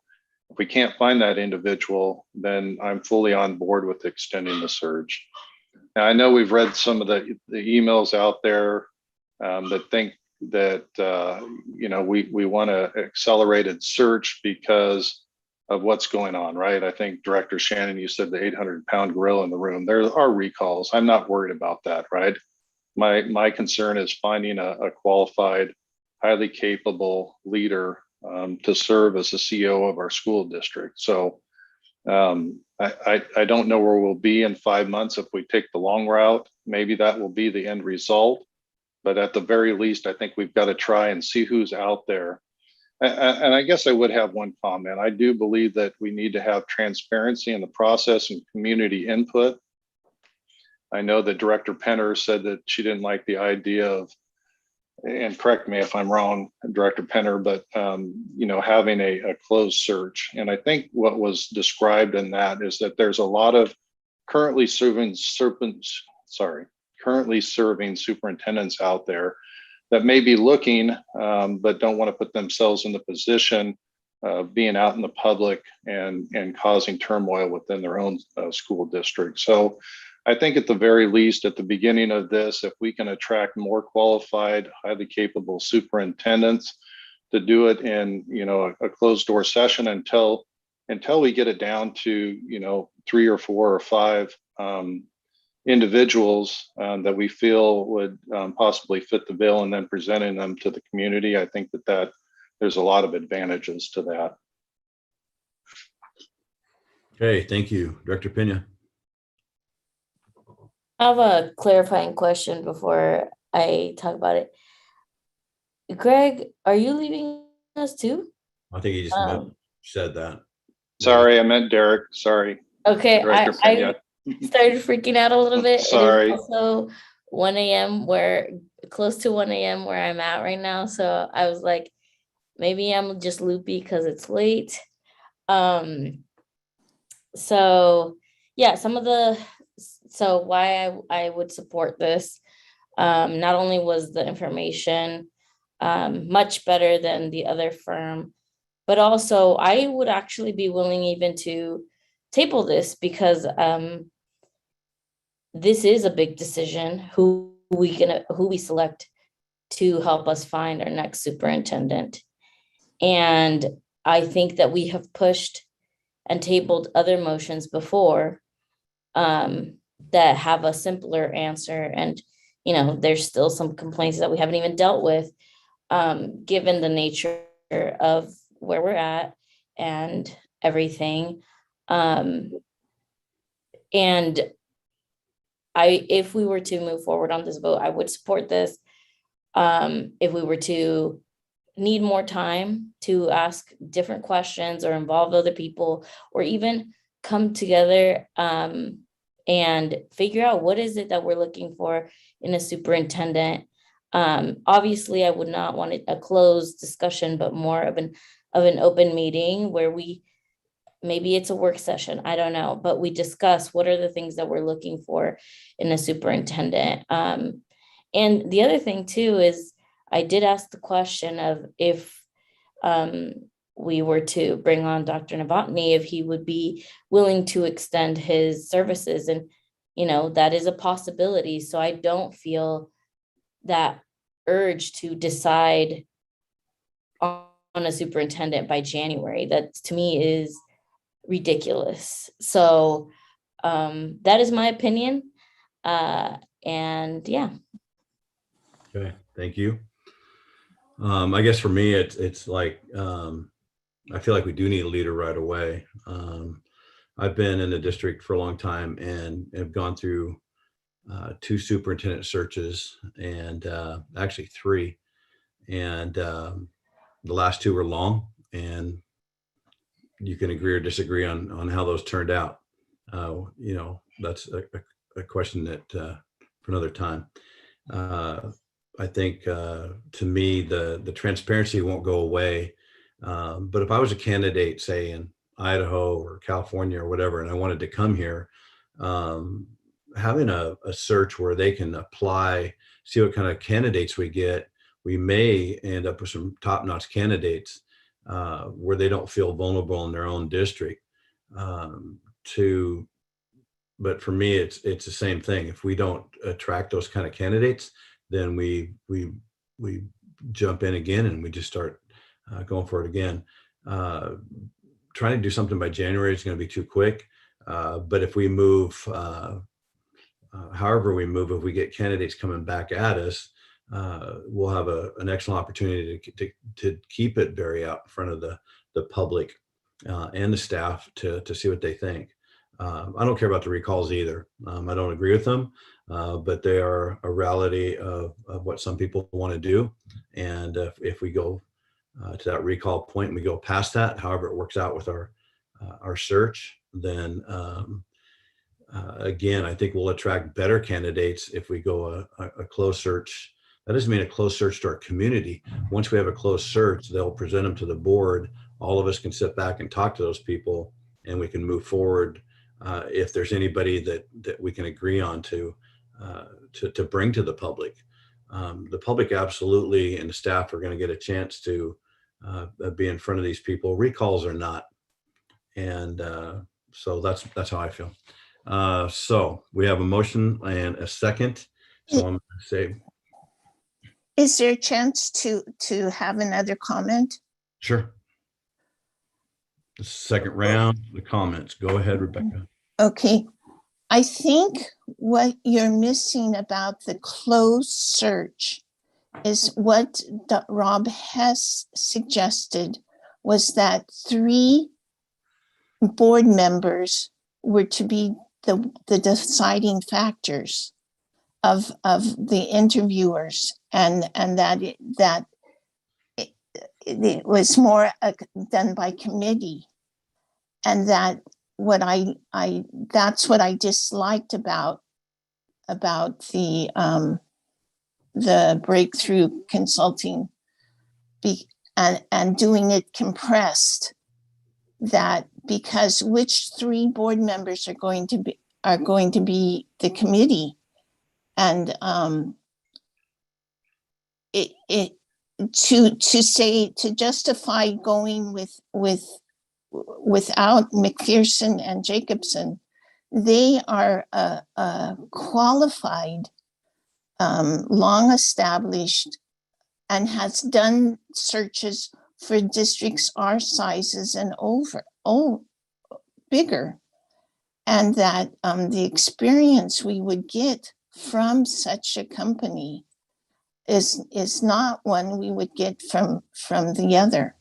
So I really feel that McPherson and Jacobson is the true place, and we would start in January, and he did say it could be a bit quicker than normal, but yet it gives us the chance for the public to really hear us talk about what we want to do as a board. What kind of leaders are we looking for? Like in a work meeting, we need to, that's part of policy. We need to assure that that is something that is done out in the public, and a compressed search did not allow for that. A compressed rush search did not allow that. Okay, thank you very much. Mr. Chair, if I could just speak to one point. I believe in his responses to the questions that were submitted to him, Mr. Hess did say that the applicant screening could be done by the entire board if that's how we chose to operate. So he did address that in his responses to questions. Chair Okay, Brown, can I make a point of clarification? sure. Having been part of 2 previous searches before, one of the things you will vote however you desire to vote. I want to clarify that there was a significant difference between the 2 clients as I heard them. Both of them would have applicants for the superintendent private up through the finalist phase. The difference was that Mr. Hess recommended having it be private until the recommendation came before the full board. And that's the place where it's a significant difference, that we in our previous searches and also the firm represented by Mr. Nelson both recommended keeping things confidential until you get to the finalist stage, which allows for people to apply with confidence. Got it. Thanks, Greg. Okay. Call to vote. All those in favor of Director Pyros's motion there, please raise your hand. We have Director Pyros, Director Pena, Director Pinner, 3. All those not in favor, raise your hand. Director DeHart, Director Brown, Director Shannon, Director Powell, motion fails. Mr. Chair, I move that the Newberg School District Board of Directors approve issuing a contract to Breakthrough Consulting to oversee the process of searching for a permanent superintendent for the Newberg Public Schools. Do I have a second? Second. Yeah, I've got a second. Any discussion? Are you going to go around and? Yes. I'm going to start with Director Powell. Any discussion there? Point of order, Mr. Chair. The person who makes the motion usually speaks first. Well, go ahead then. Thank you. Yeah, I just think it's incumbent upon us to try and get someone in leadership positions as quickly as possible. If we can't do it, we can move to a more extended search model. But I think that if there's a chance we can do it, I think we have to try. All right. Director Powell. Yes, I agree with Brian. Director Pinner. Well, I am certainly not in agreement with this motion, and I've laid out several reasons, but I have yet more. A huge concern of mine with Mr. Hess is nepotism. My concern is that he's personally connected to highly controversial and troubled leaders who leave a wake of chaos and destruction and dysfunction. I'm concerned that Mr. Hess will fill this position with an unqualified crony that will use the taxpayers of Newberg to fund a defunct gubernatorial candidacy or worse. It's come to my attention that Mr. Hess has financial ties to Alsea School District and to Mr. Thielman. Mr. Hess was and possibly still is working for Alsea School District and was paid $15,000 in January of this year And in addition, he's listed as the grant manager for the Alcea School District SAA grant funds. None of that was indicated in the proposal or the answers to direct questioning regarding his relationship with Mr. Spielman. I think that his response to the final question was petty and unprofessional. Professing to be a victim of bias and envy and jealousy does not make for a professional or compelling argument in the face of incompetency and nepotism. I think that the 4-member majority is yet again attempting to enter our district into financial obligations that will take resources from our classrooms. And if Mr. Hess is retained and a farce of a superintendent search results in the retention of an incompetent superintendent, it will be up to the next board to clean up the mess. And in the meantime, we'll be bleeding money, staff, and resources. And I have a question for Dave, Trevor, Renee, and Brian. Have any of you spoken to Mr. Hess or Mr. Thielman since the board met last week? I see Renee say no. I have not. We do not, we're not I have talking not. questions Thank to each other people, so. No, I And am. it's out of order to ask that No. sort of question. It's absolutely not. I'm asking a question because there has been such a lack of transparency in this process that I think Okay. Director Peñas and Pyros and the entire public need to understand, have you been in contact with them prior to this Not meeting in the appropriate to last ask other week? board members questions as we're going right now. That is not. It's not proper, but I have never been in contact outside of the meeting that we just had last week with either of those parties. Thank you. Dave, you're just going to refuse to answer. Is that what's happening? It's just not the right way to run a meeting. We're not doing that. Sure. Okay. Director Pyros, do you have a question? You said we're not allowed to ask questions, but I do have a question. What is the hurry? Why do you insist on jamming something through that is so important that we need to get it done right now? Why? What is the rush? Can you explain to me? If that's your comment, Rebecca, that's your comment. All right. Okay, Director DeHart. Wow, that was a lot. I guess I'm a little confused on Director Penner's comments there, but I don't even know what they're pertaining to. What is Dr. Hess's relationship with the LC school district have to do with his competence and his ability to conduct an honest and thorough search for superintendent candidates? So I'm a little bit confused on that. I guess I'm a little in the dark. So that's all I have to say about that. All right, Director Pena. Before I go ahead with my comment, I have a clarifying question, and it's regarding discussion. I'm unsure how we're supposed to discuss something without talking to each other. I don't know, it just doesn't make sense in my head. And again, it is 1:12 in the morning here, so it might just be because it's late. Yeah, that's a question for clarification, but I'm not sure if you can answer that, Dave, before I go on to my thoughts. I think that, no, whatever your comments are, go ahead.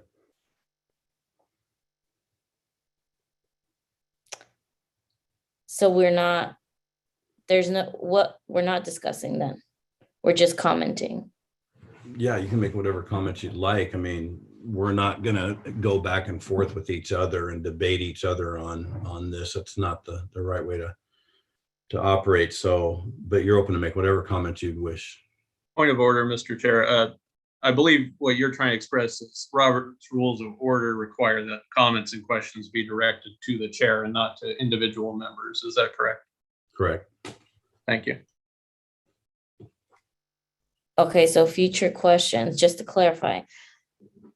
We ask you, Dave, and that then you answer them as part of the discussion? I'm not sure what you're saying.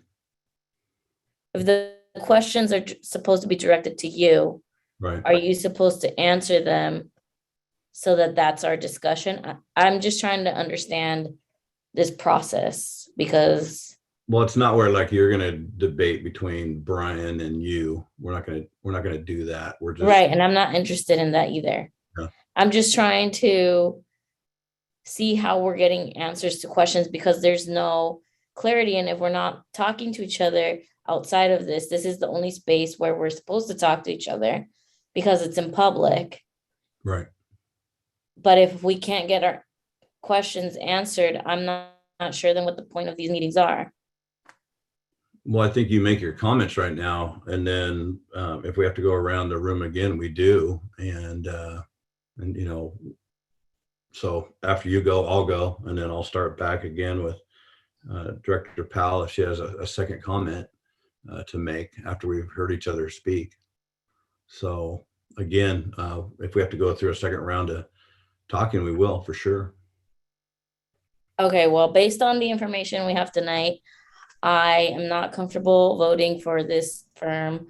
I would need more time to get really down to figuring out if this is even going to be accessible to the community. I know I asked the question at the last meeting about, you know, how we would target specifically the Spanish-speaking community, and he answered saying that he would talk to people like me, which I am already a volunteer with limited capacity, and our employees at the district are already stretched, given that we don't have leadership.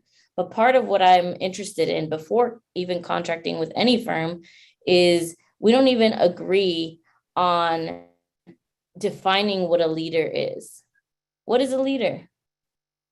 Because here we are as elected officials, as leaders, really not being role models, or if we're being role models, I'm sure embarrassed of the behavior that we're demonstrating.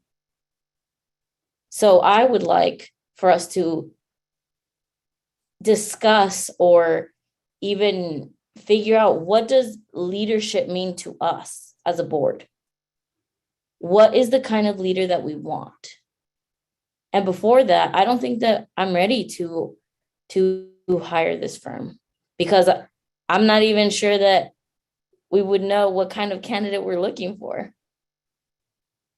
Those are my comments. Well, I would say that for me, it's you know, the whole thing's going to be transparent through the community. Again, staff and students, parents are going to get a chance to comment, to see what kind of candidates brought forward. The question of like, what do we see in a leader? We've had a hard time even getting a meeting together. It seems like a board secretary can kind of shut down the school district. So we're at a point now where we finally have to move forward. So we did it. We had a really great opportunity with Dr. Novotny to move forward, and a tremendous help there. As we bring in candidates from either firm, whichever one we decide upon, we'll have to have a busy January to look at, and that's a good question. And we can look at that. That's not the question of either firm's going to bring us candidates. Hopefully many. We might not get anybody to apply. But as we move forward in January, we're going to have to sit down as a board and have these discussions. I think fortunately we'll have Dr. Novotny to help us through that. I haven't experienced much of that where I felt like there was a lot of help there.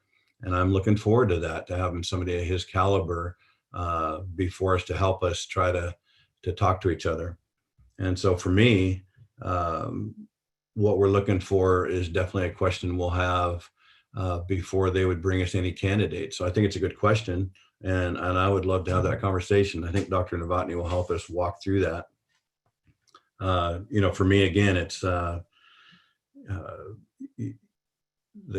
negative stuff I hear about one firm, I saw negative things in both. I saw positive things in both.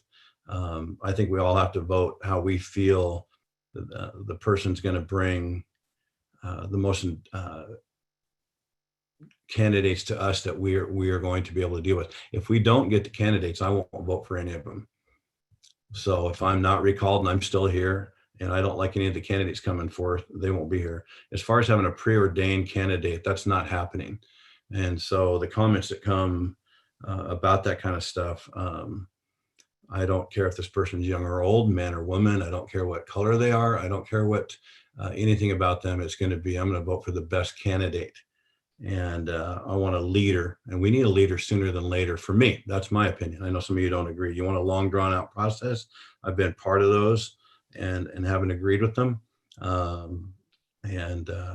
again, we've said, it's been said earlier that we have candidates out come back to us through either of these agencies, and we'll have to sort through those and say, maybe we get 5 great candidates. Maybe we don't get any. If we don't get any, we're going to have to go back to the search.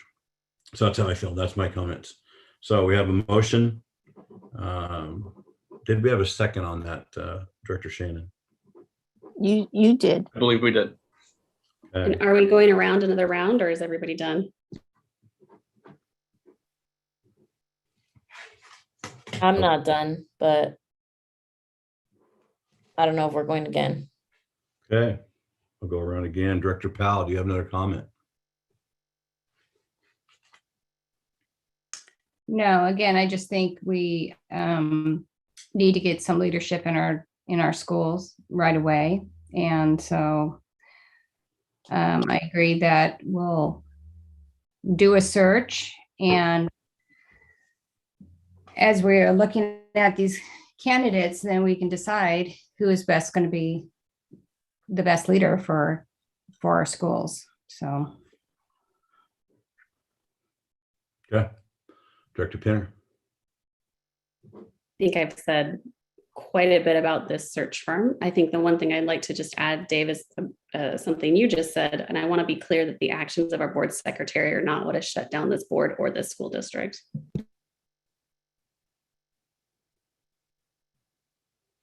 Well, kind of did. Director Shannon, any comments? I thought we weren't going back and forth, but we could engage in that conversation if you'd like, Dave. Director Shannon, any comments?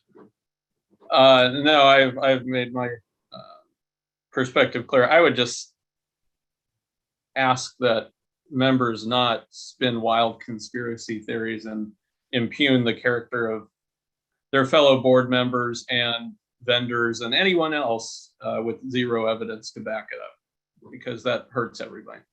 Thank you. Director Pyros.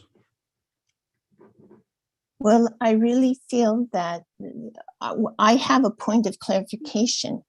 If we choose breakthrough consultant, are we committing to the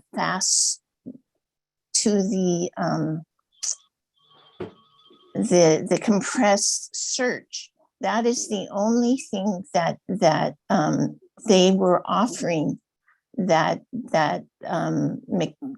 McPherson and Jacobson said they couldn't offer that. So is that what we would be deciding upon tonight also? Because that from what he said at the meeting, that the compressed search, we could get if you're pushing to have a leader as soon as possible, your target date was for the middle of January. Is that what we're approving tonight? Okay, I'm going to still go around to everybody. Director Pyros. Well, can you? That's a point of clarification. I need an answer to that. I think it's pretty clear. We've all said over and over that the time frame is going to come with the candidates coming in. Between now, we have over a month between the middle of January to have candidates brought to us. We're still probably looking at a February time where we can actually offer a contract to somebody if we had a candidate that meets all of our needs as a district. So it's not going to be impacted by recalls or anything like that. We're going to spend a lot of time in January working on having candidates brought to us by either firm. And then we'll have to have extra meetings in there to decide what kind of qualities we're looking for as a board. So I hope that answers your question. Well, Mr. Chair, in the point of clarity, because I understand Director Pyros's concerns, I will offer an amendment to my motion to specify that we will be using the compressed search model.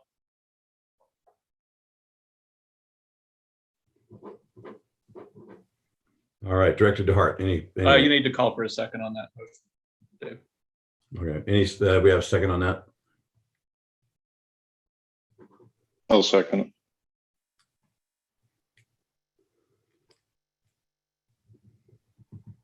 Okay, Director DeHart, any more comments?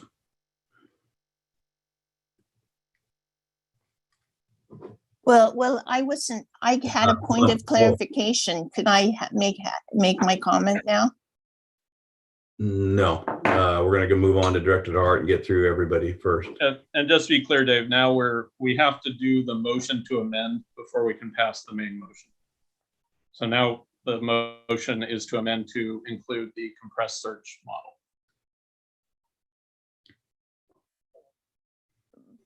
But I asked a clarifying question. I didn't give a comment. I just asked a clarifying question. But now may I give my comment? Or do we give the vote first on the motion?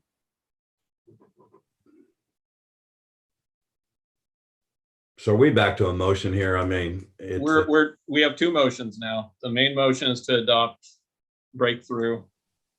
The amendment motion, which we need to debate and vote on first, is to specify the compressed search model. So we're now debating and going to be voting on the compressed search model. And if that passes, that will be included in the main motion, which we will then need to vote on. Okay. Dr. Shannon, go ahead. You're first. I think I've spoken enough on it. Time is of the essence. We need to get someone in position to start fixing things in our schools as quickly as possible. I understand that the interim has said that they may extend it, but he was also very clear that it's not a long-term thing. He wants a fixed date, and when I hear him say he may extend it, that sounds to me like maybe another 30 days if we've already got someone in the works. If we don't have someone at that point in time, then we're going to be in a real fix. And so it's incumbent upon us to try and get a candidate as quickly as possible. And that's why I am offering a motion for the compressed search. Okay. I'm going to go in reverse order this time. Director Pena. So do I make my comments about the amendment or Yes. the motion? The motion that Brian just made on the amendment. Okay, well, the amendment about trying to get leadership in the schools as soon as possible. I think, didn't we just vote on having someone that can support us in this immediate time period?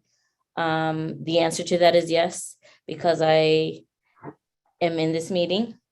But also, there are leaders in our schools, and it's the people that are showing up.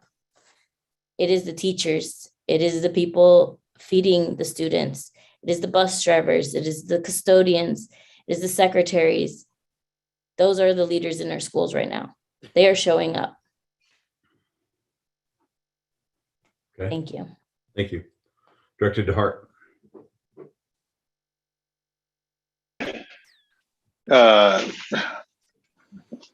Sorry. I don't have a whole lot of comments on here. I would just say, once again, I guess thank you to the board and thank you to Dr. Novotny for stepping up. However, he's here in a limited capacity, right? We're down a superintendent. We're soon to be down a assistant superintendent. Dr. Novotny is here in limited capacity. as we all know, there's an urgent need to have a new CEO of the school district, and Dr. Novotny, based on what he said, his time commitment, he's got a full-time job running as superintendent for the WESD. As much as he can come in and help, run things in the interim as a stopgap, I appreciate that, but it doesn't take away the need to actively search for and hopefully hire a qualified and once again a unified leader for our school district. So if we can find somebody sooner than later that we all agree on, then it's my opinion that we do so in an expedient fashion. And if we can't do that, then we'll extend that search. Okay. Yeah. Director Pyros. I fully disagree with this amendment.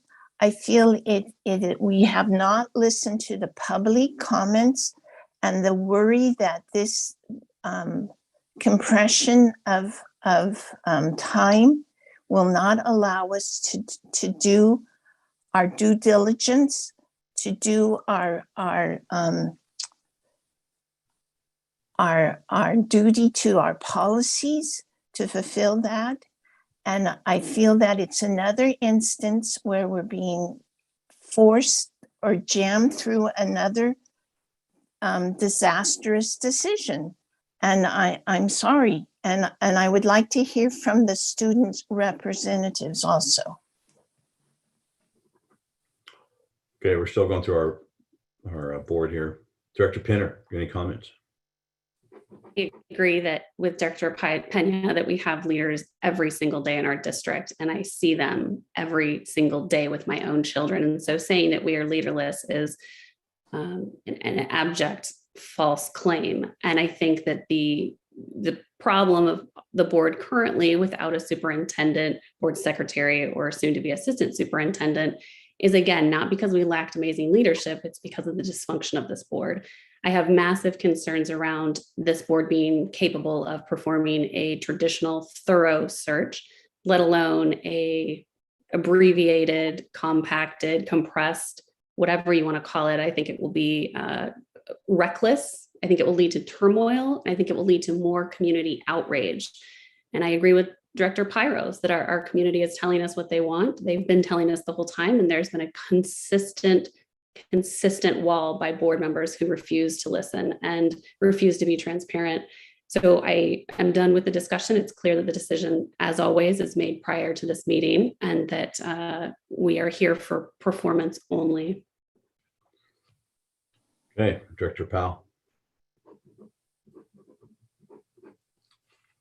No more comments at this time.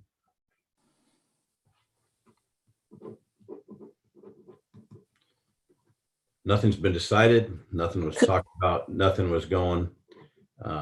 Transparency will happen. So anybody out there in the public that's listening right now, you will get your voice heard. You will get a chance to meet candidates. You'll get a chance to talk to them. Transparency will absolutely be a part of this as long as I'm part of the board. So I'm going to call for a vote on. Wait, could we hear from the student representatives? No, we're going to go to a vote right now on this. So why not? I'm going to go to a vote on the amendment right now. So I'm going to vote. Everybody in favor of the amendment, please raise your hand. I have Directors Brown, Powell, DeHart, and Director Shannon for votes. Those not in favor, please raise your hand. Directors Pyros, Pinner, and Pena. So now we can move back to the other motion. But can we hear from the student representative? Student representatives, yes, we may. So, Student Representative Maddie, do you have a comment, please?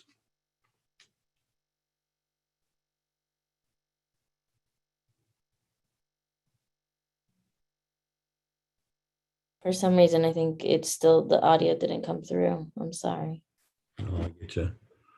Give her a second. It always starts working after about 30 seconds.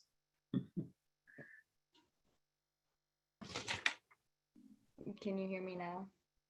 Yes, we can. Okay. Well, I do have a comment. I wanted to start off by saying that I'm confused because a couple of meetings ago, there was a decision that was tabled that was just about deciding whether or not, I think it was like a sign, and it had a rainbow on it. I can't remember exactly what it said. I remember it was something that had to do with George Fox, though, and that was tabled. And now deciding to, like, who's gonna select our superintendent is being, I feel like, rushed, which I feel like is more important than whether or not a sign can go up in a school or not. So I guess I'm just confused on why that was tabled, but this is being rushed because every leader had a leader before, and all of us, like, in the school, we're youth and we're going to grow up, and some of us are leaders now, and some of us are going to grow up to be leaders, and so we have to have good leaders now. And I feel like rushing to find ourselves a leader isn't necessarily as smart as we don't need to take like a year to find a good leader, but if we take more time to find a good leader, it's smarter than just rushing it. Thank you. Okay, thank you. Student Rep. Lynn, go ahead. I agree with Student Rep. Madison. I believe that the tabling of such a insignificant previous mention and now the rushing through with this process shows that our priorities are not in straight, and that rushing this motion and also trying to rush the entire process will only lead to worse decisions down the line. I think this is really important to our district, and that giving it more time, as Madison said, not a year, but more than a month and a half would be important. We found a stand-in who seems to be a great fit for the district. And even though his time is limited, he seems to be very flexible and very open with helping us, which I think is a great resource we should take advantage of. Thank you. Thank you. Back in the original motion, I'm going to go to Director Pena. Everybody else commented except Director Pena and myself. So back to the original motion that Director Shannon made. Well, in honor of hearing student voice, I move that we table this decision so that we have an opportunity to hear more from the community and the students and teachers or whoever else wants to talk about where they prefer, which firm they prefer, and how fast or slow we move on this process. So with that, I want a motion to table this discussion. I second. Okay, any discussion? Director Powell.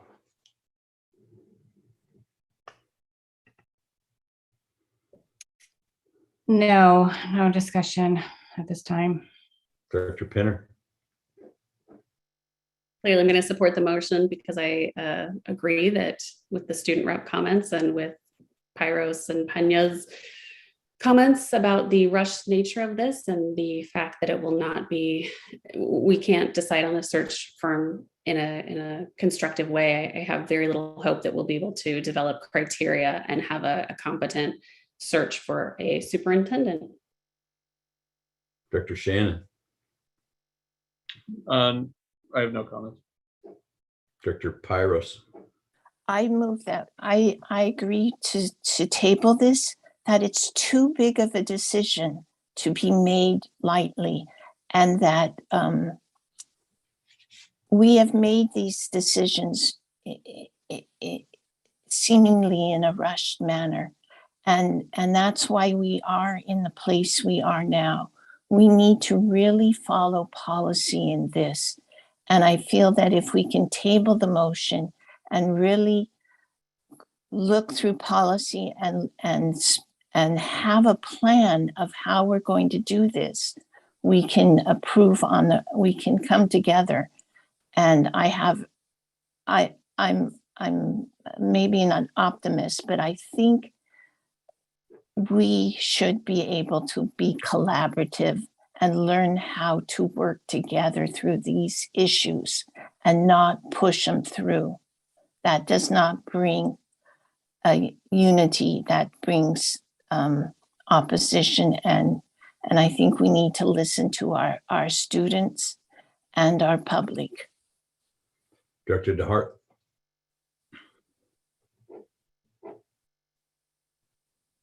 Yeah, I've read through, our policy CBB, recruitment and selection of the superintendent, quite a few times. I think based on where we're going, we can accomplish and still comply with that, still be open with the public, solicit their input on what they want to see in the next superintendent. But as I stated before, these are there's extenuating circumstances of where we're at with the community, where we're at with our schools. When I say that we don't have a leader, I certainly wasn't implying that there's no leaders in our school district. I thank all the teachers and administrators and staff for showing up each and every day and doing what they do. However, what I meant by that is we don't have, as our policies state, a CEO of the school district right now. And we see the results of that, and we need healing, and we need leadership in that position. And now more than ever, given the resignation of the assistant superintendent. I have last comment on that. I would agree pretty much what you just said. I don't believe we're rushing at all. I believe we're going to give every opportunity for one of these firms to bring us candidates. We will be open with the public. We're following all policies. And if we don't get qualified candidates, we will turn around and go after others. So I'm going to call the vote on that motion. All those in favor of Director Pyros's motion to table. I'm sorry, Director Pyros's motion table. Please raise I your made hand. the motion, Dave. Yeah, I'm Dr. Pena. Sorry about that. My bad. Director Pena made that motion. All those in favor, please raise your hand. Directors Pyros, Pinner, and Pena. All those not in favor, raise your hand. Directors Brown, Shannon, Powell, and DeHart. Motion fails 3-4. We're back to the motion of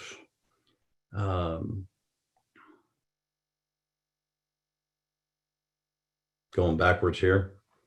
Had a lot of different adjustments on this one. So I'm going to call the vote. We're back to the main motion. Main motion. All the way back to there. I'm going to call the vote now. Those in favor of hiring McPherson and Jacobson, please raise your hand. No. Mr. That's not the motion. The motion is to hire a breakthrough consultant. We voted down the other one. Oh, I'm sorry. I'm with Director Pena. It is late. All those in favor of hiring Breakthrough as a search committee or the search firm, please raise your hand. Directors Brown, Shannon, DeHart, and Pinner, or I'm sorry, Powell. Those opposed, please raise your hand. Directors Pyros, Pinner, and Pena. Motion passes 4-3 for Breakthrough Consulting. I would just say that we do have another really important thing to do here, but this will be a transparent, the public's listening. There is no predestined person out there. Hopefully they will bring us some good candidates, and if not, we will move forward on that. The next motion is really important that we have to deal with, and that is the approval authorization for Director of Finance, which was Nikki Fowler, to move forward with purchase of the property for the new Dundee Elementary School. I think everybody's had a chance to read that. That makes sense to everybody, why that's happening. Any questions on that? So I'll ask for a motion, a second, and then we'll have discussion. So would anybody like to make that motion? I'll move that the Newberg School District Board of Director authorize the Director of Finance to enter into an agreement to purchase the property for the new Dundee Elementary School. I second.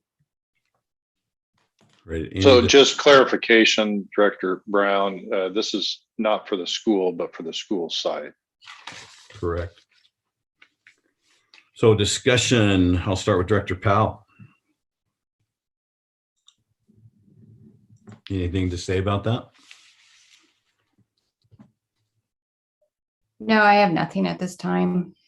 Okay. Director Pinner. Thank you, Nikki, for stepping into this role. I really appreciate your time on the bond and on getting this piece of property. And I think it's quite exciting for the future of our district. And I think it is going to be an amazing area for our community in Dundee to really have more access to services and to facilities and equipment.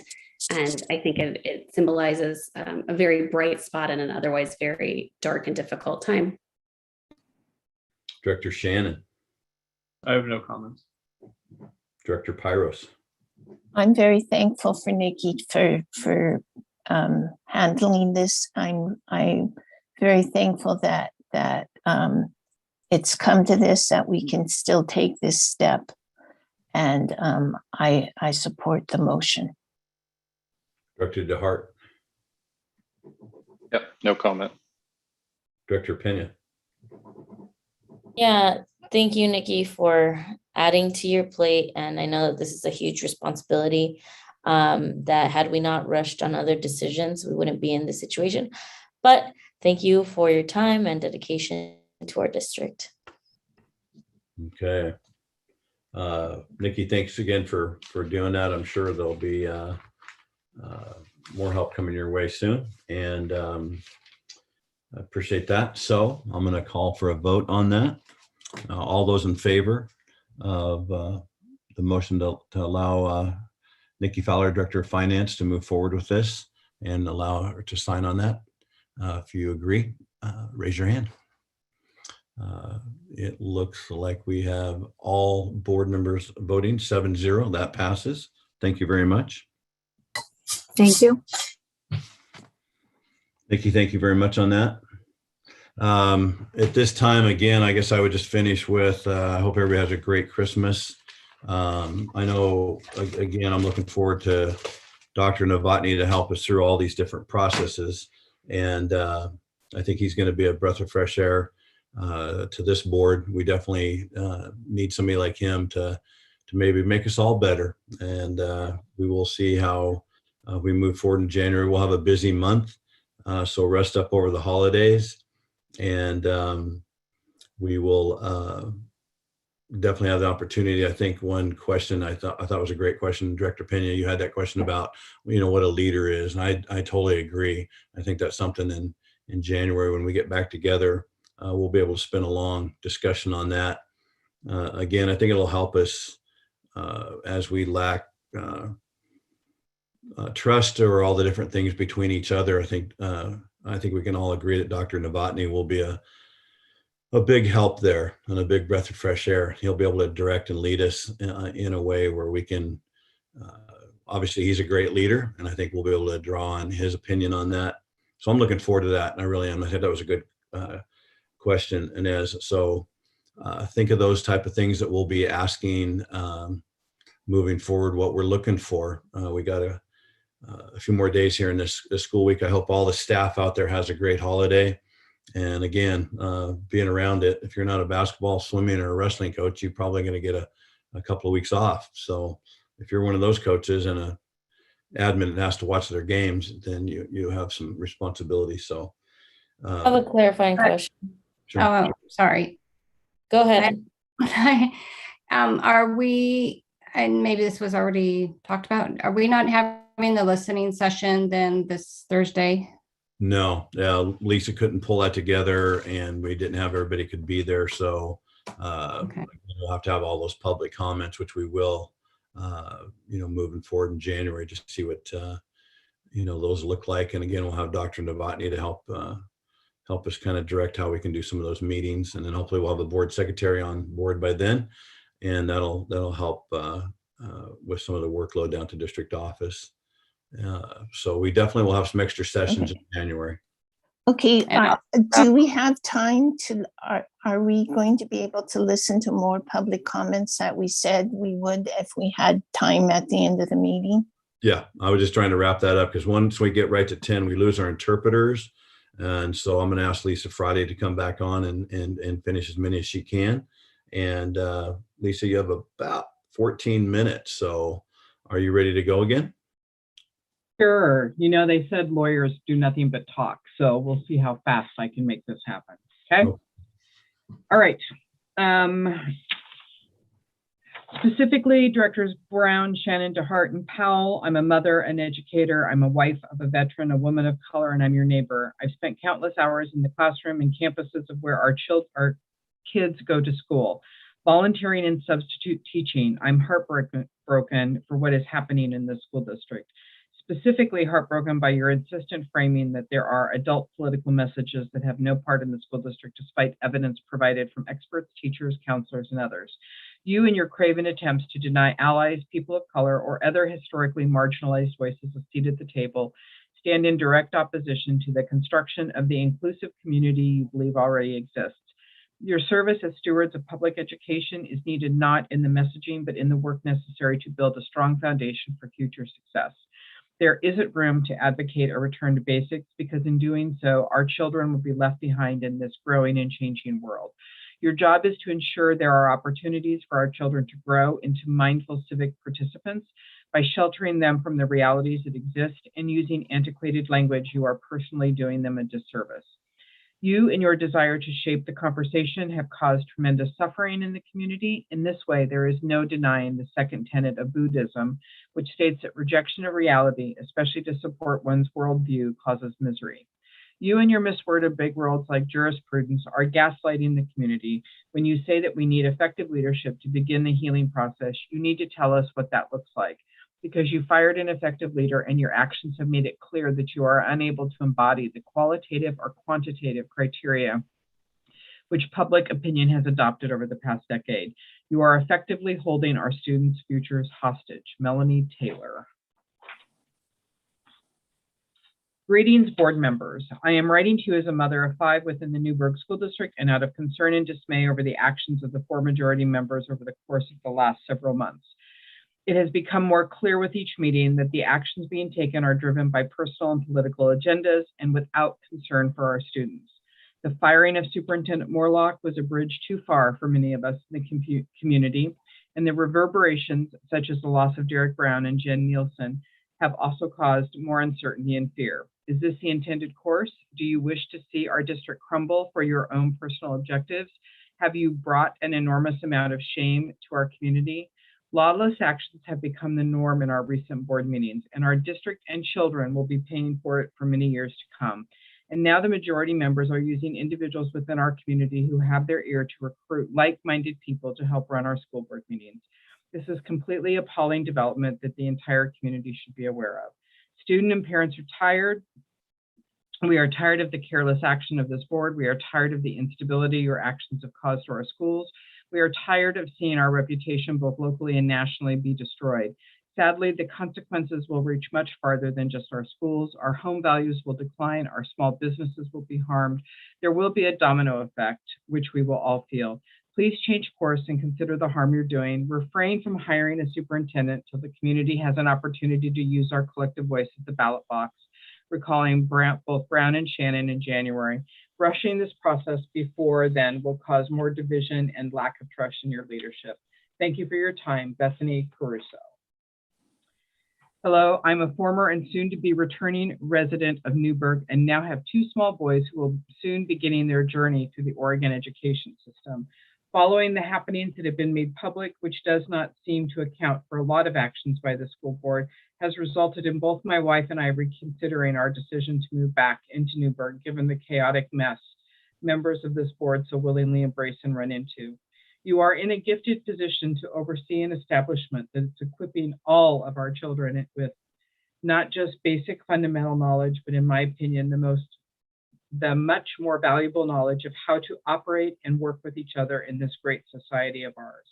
Instead, this has been tossed to the wayside to throw the district into turmoil, railroad through any initiative under the guise of saving our children, and apparently taking the ramblings of a lunatic on Facebook who also embroiled in uncovering the lies and deception of the evil LGBT BLM movements in Newberg as a personal mission to stand up to. Every step this board takes makes it more and more evident that all voices do not matter and that the agenda comes first. What's the end game? Do you think there will be a reflection period looking back at this time in the school district as a shining example of perseverance, or rather a dark cloud of regret? Listening to the chair of the board routinely espouse the victim card of intolerance when himself and 3 others so happily go hand in hand promoting it is baffling. When was the last incident of LBGT or BIPOC students publicized and addressing for running Snapchat rings targeting other students?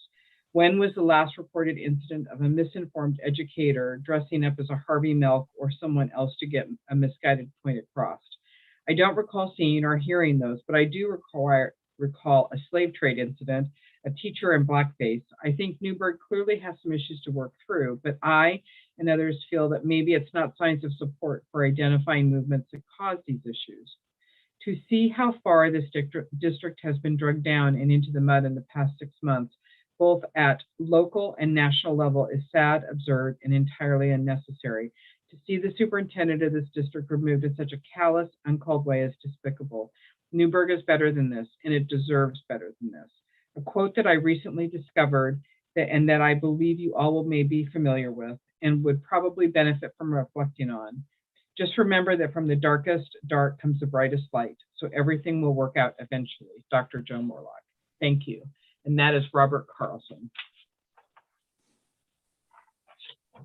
Dear Newberg School Board member, I would like to address the board members who have attempted to destroy this district in record time. I have not made public comment or addressed the board previously, as it has been so shocking and expedient that I was pretty much at a loss for words.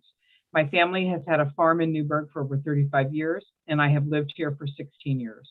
I was born in Oregon and am a product of Oregon Public Schools. Public schools was advantageous for me, even allowing me to graduate from college in only 3 years. I have a teen who graduated from NHS last year and is in college. He's appalled, but not surprised by your actions. I have a child at NHS currently. He's not staying. What you fail to appreciate is that the OSAA rules don't allow children to transfer mid-year and maintain sports eligibility. I suspect much movement over the summer to other districts. The way things are going, I don't think there'll be money for much of anything. What a fall from a place of progress in so many ways, including financially.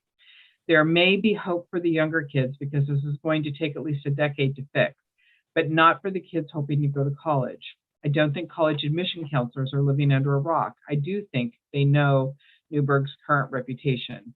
It seems that you believe that marginalized students don't matter and that these decisions are beneficial for the majority.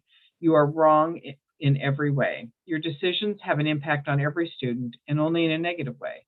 For example, I just attended an NHS basketball game and where the jocks were called racist by the opposing students the entire game. The kids don't deserve your labels. The kids don't deserve to come out of distance learning into the hostile environment you have created. I work with clients from around the world and specialize in working with LGBTQIA+ families and families of diverse backgrounds. You have made national news and my clients are asking if Oregon is still a safe place to do business. The world is watching and they don't approve. I don't approve. I don't know of any child in the district that approves. And if they do, should they? I have always said Newberg is a late bloomer, but we have so much potential. I am a hopeful person, and I hope the potential isn't to show our deep roots of bigotry, racism, and division. I am ashamed of your illegal actions that fail to consider your constituents or their opinions. I'm appalled at your lack of financial prudence. I am disgusted that you seem to lack any conscience, and I don't know how you sleep at night. This is the worst thing I can remember happening to Newberg, and if you have a master plan to destroy public education and create distraction from learning, I can say that you have so far encountered great success. We are at a crossroads, and I do believe you have grabbed the attention of your constituents. In trying to see the good in a dark place, I do hope that there will be a breaking point of a revolution needed in this town. and that you will lose your majority. You have brought attention to the need to shine the light in some dark and dangerous crevices so those kids can get back to learning all the things that have caused actual success in life. Aaron Robinson. Lisa, it's 9:58. I don't know if you want to continue on. The next one is actually pretty long. You want me to do one last one, Chair Brown? Sure, go ahead. Okay. I'm a lifelong educator. I taught writing at both the high school and college level for 25 years and have a master's in education, an MED, master's in education and teacher leadership. My years of experience in my education have taught me a few things about student learning. One of the biggies, however, is that students learn best and deepest when they feel safe. Why? Because when students don't feel safe, they do the bare minimum or nothing at all. They don't push themselves, they don't take chances with their learning, and they aren't innovative. They might check all the boxes, they might do the assignments, and will be more prone to cheat on assignments. And they might do what they need to do to get the grade, but there will be no true learning. They might even end up dropping out, and even one student who feels unsafe will impact the entire classroom. On the other hand, true joyous learning happens when students feel comfortable learning from their mistakes, pushing themselves beyond what they think they are capable of, or trying something innovative and new. This kind of learning creates the great minds and leaders of our country that needs to move forward. This kind of learning makes our community and our country stronger. This kind of learning happens when students feel safe and accepted and respected. The decisions by Brian Shannon and Dave Brown are negatively impacting all of our students in several ways. Their decisions are robbing many of our students of a safe place to discover who they are and their relation to the world. And their decisions are depriving them of joy that comes with innovation, risk-taking, and learning. Their decisions are also hurting our students because they are hurting our teachers when teachers feel like they have to walk on eggshells for fear of being fired, or see their beloved superintendent fired for no reason, or if they worry that their school district will go bankrupt due to the many lawsuits that are being filed due to Shannon and Brown's illegal acts. The same teachers will look for work elsewhere, and who will the students be left with? What kind of future are we giving them? That's the end of the 3 minutes, and that is Pamela Baker from Dundee. And Chair Brown, just so you know, I actually read all of these comments in the order in which they came. So those that arrived first into the public comment box were read, and I went through the order until we ran out of time. Excellent. A question, how many did we get through? Give me just a moment, Director Pena, and I can tell you that.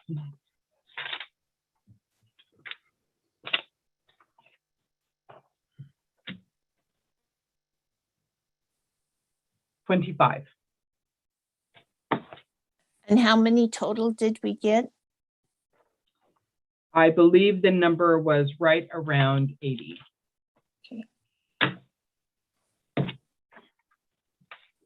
Okay, so thank you very much for those. Appreciate all the people writing in. So Lisa, do you have anything to add further to this before we go off for break? No, I can. I'll make sure that the district has these. I mean, they have them in the email box, but I'm sure that we can get them. If board members would like to see the remainder of them, we can provide you with copies of the comments. Lisa, thanks for all your help setting this up. We really appreciate you and Amy coming in and being part of this tonight. So thank you very much for doing that. Real quickly, I'd like to confirm that at this point, you'd like me to work with BTC and try and get a contract for services to move forward so that we could take action on that Yes. the next time you get together, correct? Thank you. Okay. Thank you. All right. Good night.